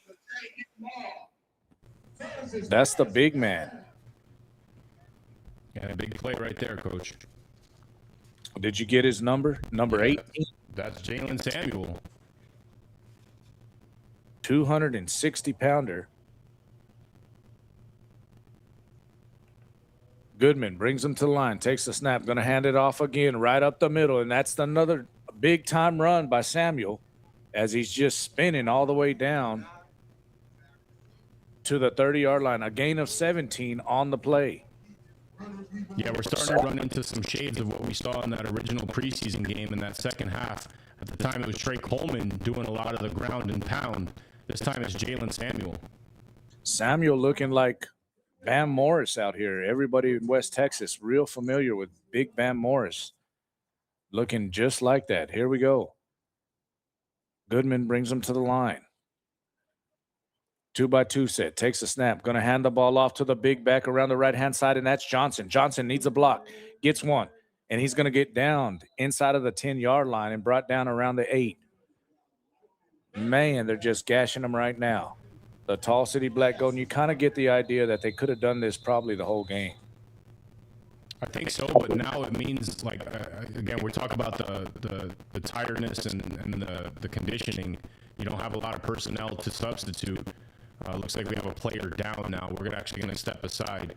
But I definitely like to see the running game in full swing here deep into the fourth quarter. We're going to be right back.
And we're back after the injury timeout. Black Gold pressing deep in the herd zone. First and goal for the Black Gold. Goodman takes the snap, going to hand the ball off to Johnson. No, he keeps it around the right-hand side on a keeper, and he's going to get into the end zone. We've been calling for that all night long, and finally keeps it. I love again the RPO, Coach. You know, you stuff the ball in the belly of the running back. You read the way that the line is shifting towards that fake. Pull it out and use your speed to find the pylon, find the edge. Great play by Goodman. Absolutely. Been calling for him to use his legs a little bit more so he can gain the respect of that defense. And they are really tired. A lot of hands on hips out there on that defense. That run really hurts, especially late in the game. If you can run the ball effectively and efficiently, keep the defense on the field, it's really hard to stop. Here we go. Go Dina for the PAT. The snap is back. The hold is down. The kick is up. And it's good. Your new score with 10 minutes and 33 seconds left in the ball game. The Tall City Black Gold 37, the Texas Herd 6.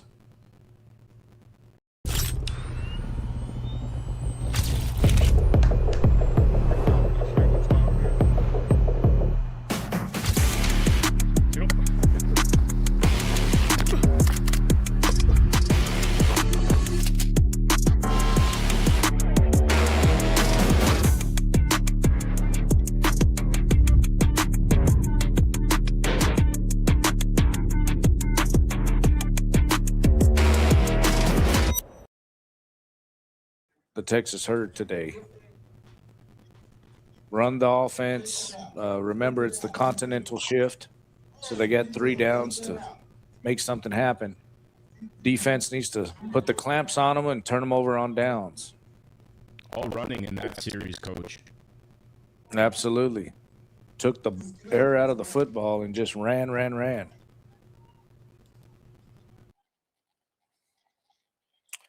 As we are in the Continental shift, they're going to just spot the ball at the 35-yard line. And the Herd will take over from the 35, trailing 37-6 with 10 minutes and 32 seconds left in the ball game. That's another Continental shift rule, Coach. The receiving team, after a touchdown, decides whether they want to have a kick return or have the ball positioned at the 35. And I don't blame them. They're saying we'll take the field position because they've had a time of it. Here we go. Quarterback takes a snap, shoots it out there. It's going to be incomplete. Knocked down by number 0, Praise Amuwale. Looks like we got a flag on the play. Maybe the buffer zone.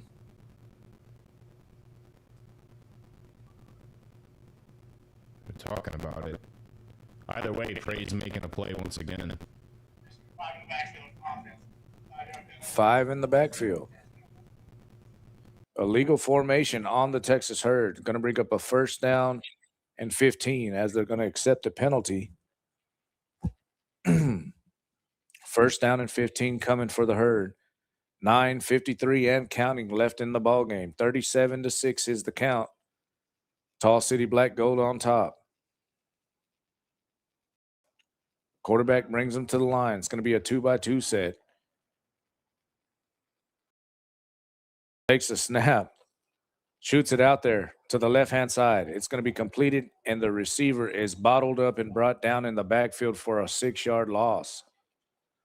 A good play by number 23. Yeah, that's Brandon Guzman stepping up and making a big open field tackle for a loss on the play. It almost looked like that snap caught the quarterback by surprise, though, so he kind of winged it out there and gave Guzman a chance to sort of recover. But again, Coach, it's the simple things I'm going to keep pointing out. You finish a tackle, you bring a guy down to the turf. That means a lot in a situation like this. Absolutely. Guzman was the guy that got picked on that last drive, and he's come up big right there. Here we go. Quarterback takes the snap, going to swing it out to the right-hand side. They're going to hit him in the backfield. That's number 44 for the Black Gold, and that's another loss. That's going to bring up a 3rd down. Yeah, and that's Dami Ajay making another open field tackle. He's been all over the field today making tackles. Great to see from the secondary level. And looks like the Herd are going to sort of be forced to punt with 3rd and a mile here and losing that 4th down option. Absolutely, they're going to have to. But when they get to punt, we get to see their best player, the punter. He has definitely tilted the field much more than anticipated. And really has given the Herd defense any fighting shot throughout this game by pinning the Black Gold as deep as he could. Really looking forward to seeing him punt the football right here. He's going into a stiff wind. It is picked up out here in Midland. He's heading right into it. Want to say maybe a steady 10-mile-an-hour wind. And he's going to have to kick it even 5 yards deeper because they got a delay of game penalty put on them. Yeah, we've seen them taking their sweet time executing some of these plays, and then the Continental shift, that play clock is cut in half. Absolutely. The snap is back. The kick is away. And it's going to come down short of the 50-yard line. And Jolivet is going to try to take it on the bounce. He fumbles the football, and it's going to be recovered by the Herd. As he took an ill-advised bounce, a punt off of the bounce, and I don't know if that was Jolivet. I think that was number 8. That was Jamison Lindsay, and real, not the smartest play to take in a scenario like that. It wasn't a great punt that we've seen. You're giving your offense the ball back. You got to let that ball go. You got to. You're going to get the ball at midfield with great field position, and then you go off and do that. That's not very smart football. You're trying to get greedy right there. And yeah, mistakes happen. Yeah, and that's a big one that you're going to look at film on. You know, again, a scenario like this, you have complete control of this game. You know, 6+ minutes left in the fourth quarter. All you really have to do is continue to run the ball out. They seem to be a little gassed based around their personnel. And, you know, you just got to let that one go, man. Like, that's a big mistake, a big mental mistake that needs to get fixed heading into these final 2 weeks. 100%. We're going to play some, you know, good football teams the next couple of weeks. We got the Toros coming in next week, and then the week after we got to go to Austin. So can't have that. You just really can't.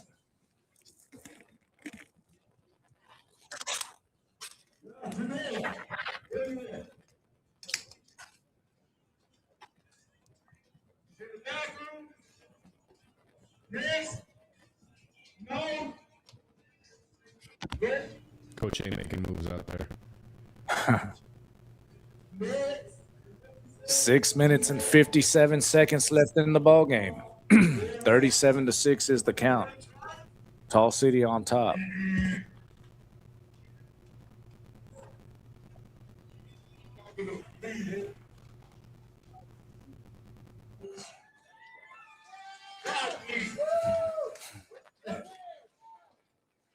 Doing a raffle for a jersey. Look at that jersey, Coach. Absolutely. Was wanting to get me one earlier.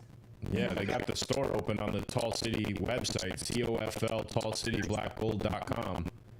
And they got some amazing merch down there. I think they're zooming in on you up there. Really, really nice jerseys that they have.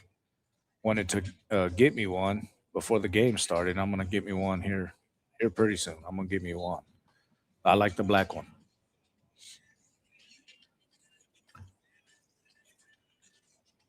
The Tall City Black Gold fumbled the punt, muffed it.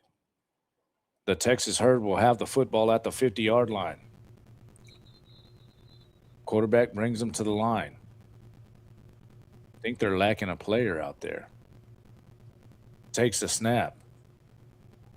Shoots it deep. And it's going to be picked off. It's going to be picked off. That's number 23. They tried to pick on him again, and he was up for the challenge. A great interception by number 23 for the Black Gold. And that's Brandon Guzman once again, Coach. So like you said, they're throwing to his side. You know, they're trying to do certain things that, you know, I guess to the receivers that he's squared up against. And this time he doesn't let the ball seep through his hands. He actually jumped over the right shoulder of the receiver, made the catch beautifully, and, you know, took it as far as he could until he ran into David Leach and knocked him down. But, you know, I like to see that kind of play, get the ball in the offensive hands after a pretty bad special teams turnover. Now let's see if the Black Gold can sort of run out the clock and control the rest of this game. He went and high pointed that football, and whenever you go up and get it, opposed to letting it come to you, that's what happens.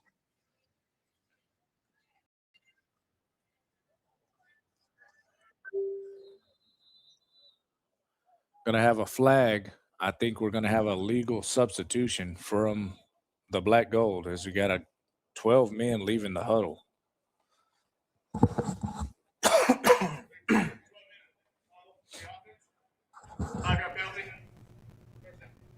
It's going to bring up a 1st and 15 from the 49-yard line of the Texas Herd. Yeah, I guess that's a sidelines issue. Yes. Got to play a complete game here, Coach. There we go. Goodman bringing them to the line. 2-by-2 set. Oh, we're going to have a little bit of motion. Takes the snap. Going to shoot it out there to number 12. It's going to be completed for about a 13-yard gain. Give him 14. That's Elijah Roundtree coming through again. Nice route. Like you said, a lot of things happening pre-snap, Coach. So, you know, a lot of that motion, you know, the defenders have to be aware of a lot of that stuff as the ball is getting snapped because so many people are moving in different directions. Roundtree with the nice little slant pattern, beautifully timed pass.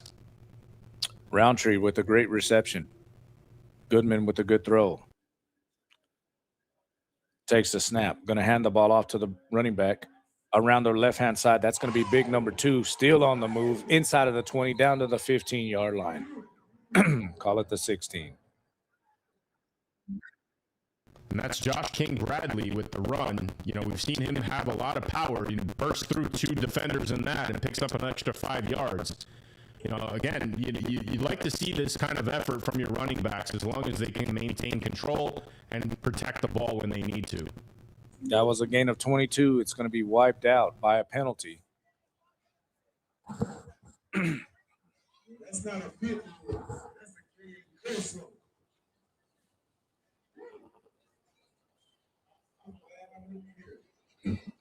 Big King Bradley with the run. Going to move the ball all the way back. We did have a penalty on the play. I believe it was a holding penalty for the Black Gold, a spot foul.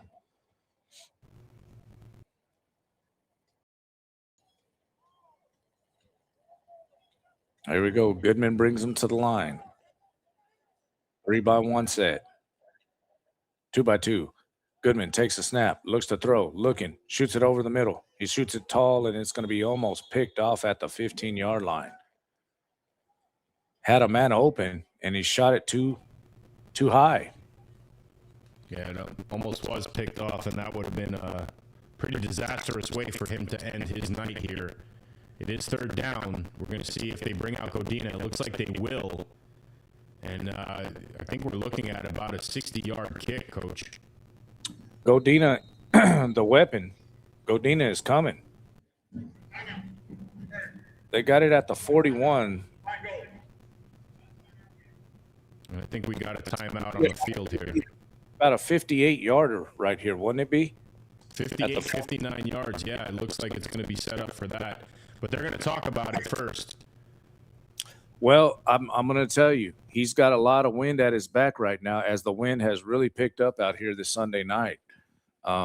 It's a good wind. He's got at least a 10-mile-an-hour wind behind his back. When he lifts that thing in the air, it should travel. So I think Coach is going to stay with it. He's going to stay with Godina out there and try to punch it through. Remember, if he doesn't make it, he still get a rouge, right? If it goes through the back of the end zone, yes.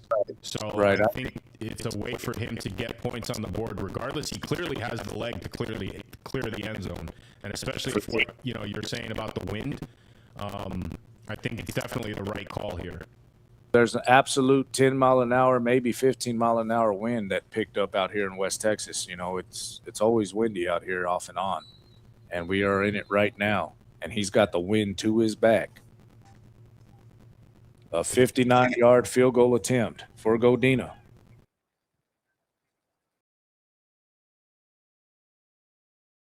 The snap is back. The hold is down. The kick is up. And it's no good, but it does clear the back of the end zone. And I want to say he barely missed it. Barely missed it off to the left. It was really close. And he does get the rouge. It's going to be the 1-point rouge that we've been talking about. Yeah, that's the power of having such powerful legs in the special teams category here in the Continental Shift. You know, you can really entrust your guys to, obviously try to get the extra 2 points, but, if they do miss it, they're going to miss it wide, and they're going to get an extra point out of it. Well, I'm going to tell you right now, Mike, if he could have scooted the ball back 5 more yards, that still clears easily. I mean, it wasn't close. He cleared it by a whole lot. He's got about a 60-yard plus leg on him. Accuracy, it's a different story, but he can get it there.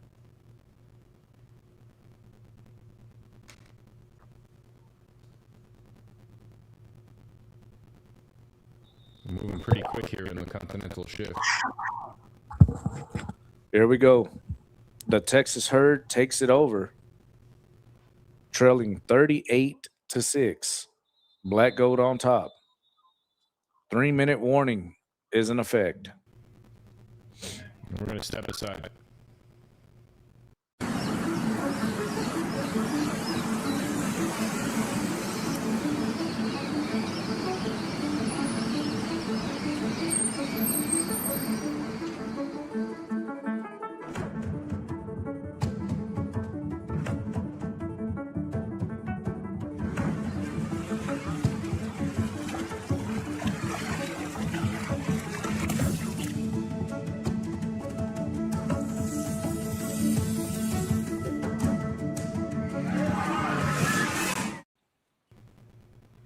Well, Coach, I brought us back in here. I wanted to give us a chance to give a shout out to any of our family here on this Father's Day. Anyone you want to say hi to?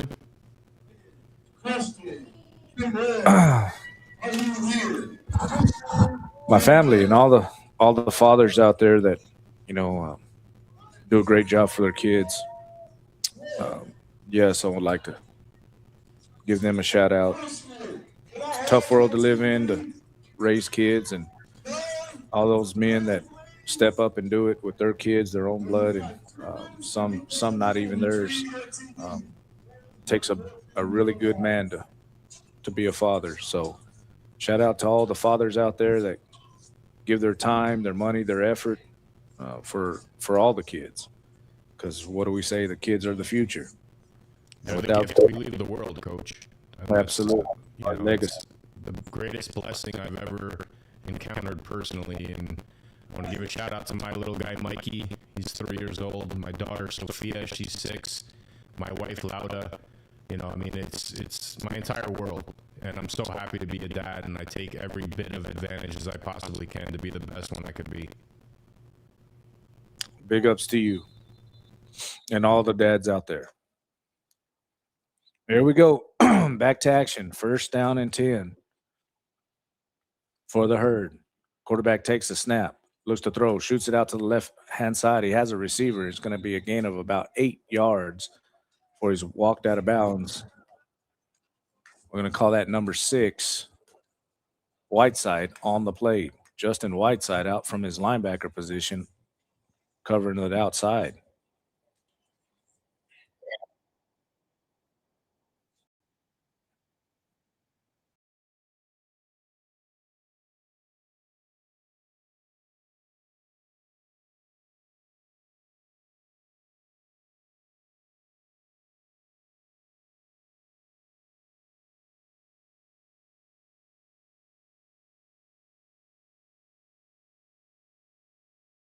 A 1,000%. Big Will Green has been a monster in the middle of the field.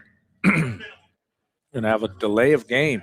Remember, the play clock goes all the way down to 20 seconds from 40 seconds. So they got to kind of put a little pep in their step. 1:45 and counting left in the ball game. 38-6 is the count. Tall City on top.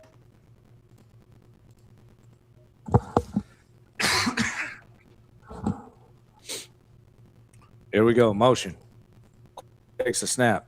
The rush is on. He's going to have to step up out of the pocket, and he does. He stiff arms the man at the 40. Still on his feet. The 45, and he's going to be brought down around the 36-yard line. They picked up the ball, but I don't believe. Hold on. He fell. But I don't think that should be. Because when you give yourself up like that, it's down. He wasn't touchdown, and they're going to call it a touchdown. See, I don't believe that should be, because you can go down in the NFL and professional football without being touched if you give yourself up, and that's exactly what I thought he did. I thought he gave himself up right there. And especially as the quarterback, right? So you would almost look for him to do that. And then, have the refs blow it dead so that there are no, cheap shots or hits that could potentially hurt him. But again, we saw this, honestly, Coach, we saw this whole thing play out in that syndicate game with Kobe Calvin. This kid plays to the whistle, right? He didn't hear a whistle. It's a real heads-up play by Kobe, a real heads-up play. But I think those referees kind of messed up right there. That shouldn't have happened. The guy tripped by the turf, and he wasn't touched down. So Kobe got the ball, picked it up, and took it the other way. A real heady play by Kobe, but I think the refs could have done better right there. I agree with you, and obviously I'm happy to see the defense score again, and Really? Kobe doing what he does. Obviously wearing a new number this week. He's usually number 1, so it's kind of weird to see him in that 17 number, but. Nonetheless, man, playing to the whistle. He didn't hear a whistle. He kept chugging along, picked up the ball, saw it on the ground, and just kept going into the end zone. He didn't think twice about it, and that's what you really need consistently across all your players. Well, looks like they're talking a little bit about it here. I'm not quite sure if they're going to call it back. I don't believe they're going to call it back. I think there was a penalty on the black gold. Dead ball? It has to be a celebration penalty or something like that, because they're spotting it 15 yards back. Okay. But you can give yourself up, and I think that's exactly what happened right there. And they should have blown the play dead.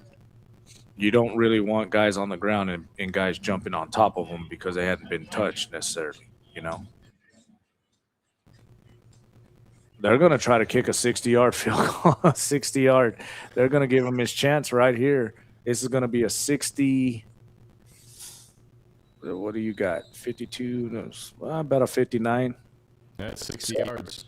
60-yarder right here. We'll call it 60. No rouge on this one. It'll be an extra point attempt. The snap is back. The hold is down. The kick is up. It's got plenty of leg. And it's no good. It's off to the right.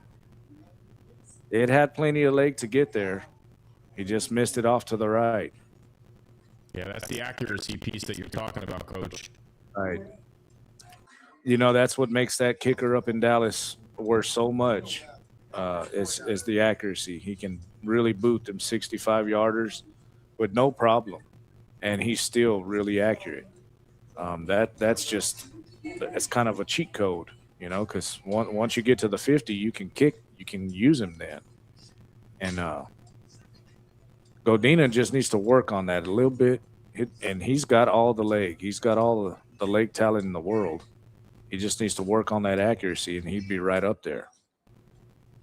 Definitely. And again, kicking accuracy is critical. But in this quarter, with that kind of leg, again, we talked a little bit about it as we were trailing in that syndicate game too. When you got two players, Riedel and Godina with monster legs, you really only need to get to midfield to even just put points on the board, either with a Los Dos or a Rouge, too. Absolutely, for sure.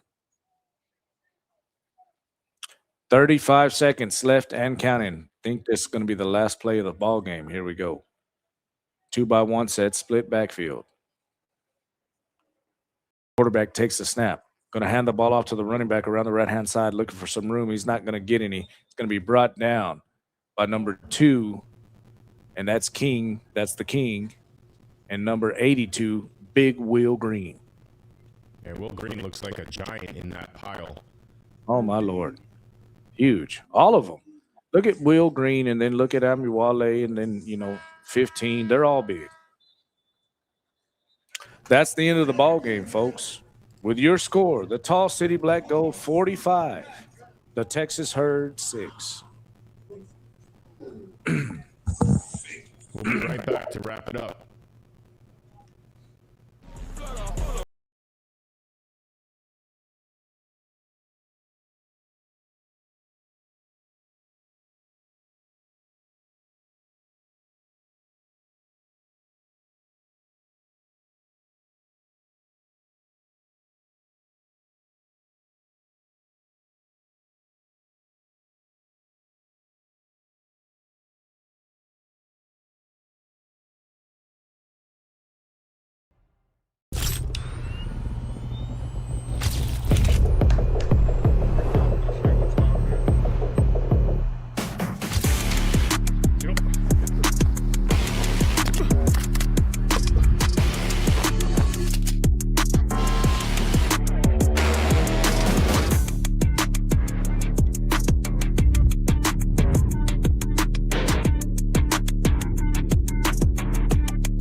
And we're back here trying to wrap up the Tall City Black Gold victory here on Father's Day against the Texas Herd.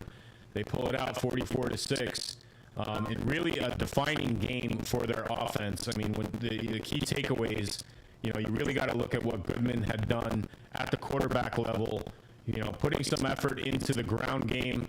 We had some big running backs make some big plays, and then defense putting points on the board once again. I think this was an overall all-around team effort and 6'7" on the field right there. But I think it's really good to see the reps come in and see some of the timing, take place here, Coach. Obviously a lot of mistakes. We still got a lot of things that we got to fix as we start heading into the tail end of the season. But, what's your overall take on the way that things panned out for this team tonight? Well, it was a much-needed victory, and the last 2 weeks hadn't gone our way. So we got some confidence back a little bit that we needed. We incorporated the new faces that we have on the football team, which we have many, especially on that offensive line. Got to build a little bit of continuity with the offensive line in the run game, and picking up their pass protections. Really dominated the line of scrimmage on both sides of the ball tonight. Will Green was a big revelation for us. He's going to be much needed when we play the bigger teams in our league.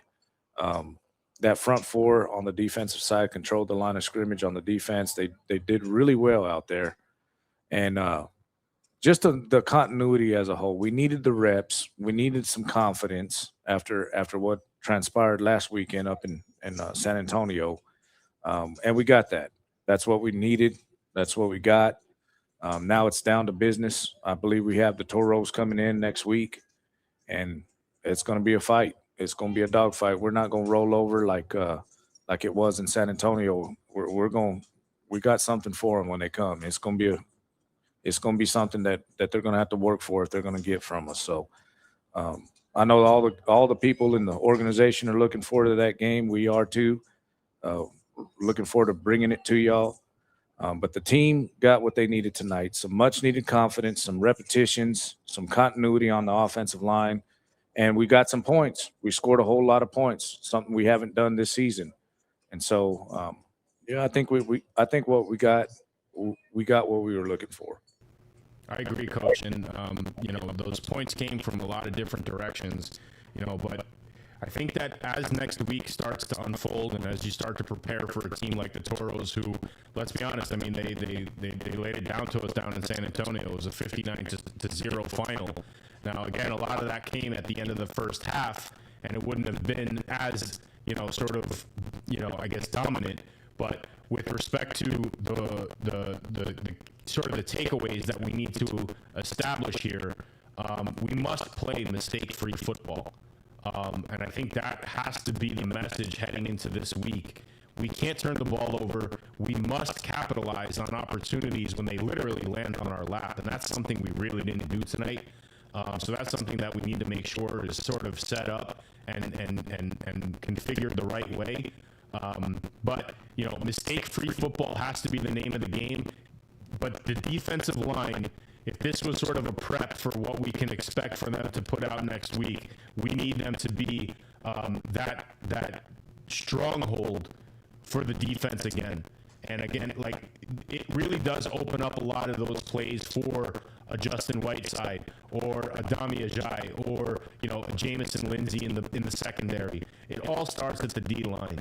And if we can keep getting that pressure, but yet keep getting the control the running game with big guys like Will Green up the middle, I mean, man, we're going to be a tough team to move the ball against. And the Toros have shown that they have a solid offense that can do it. But if they're met with this defensive line like we saw tonight, they're gonna have their hands full next week for sure.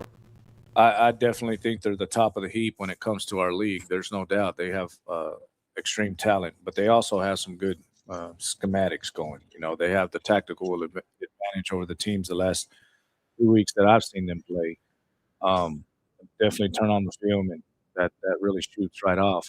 I do believe they try to make the play left-handed. They take away the run. They try to stack the line of scrimmage with a lot of bare fronts and make it difficult on you to run the football and try to make you throw to beat them. I don't know. Maybe just us flip the table on them and see what happens, right?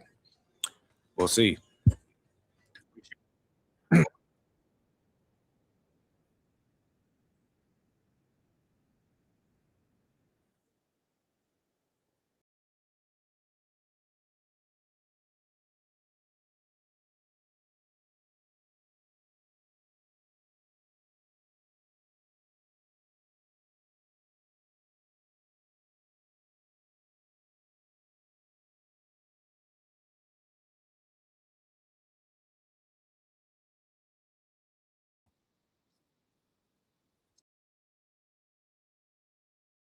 Happy Father's Day, and God bless.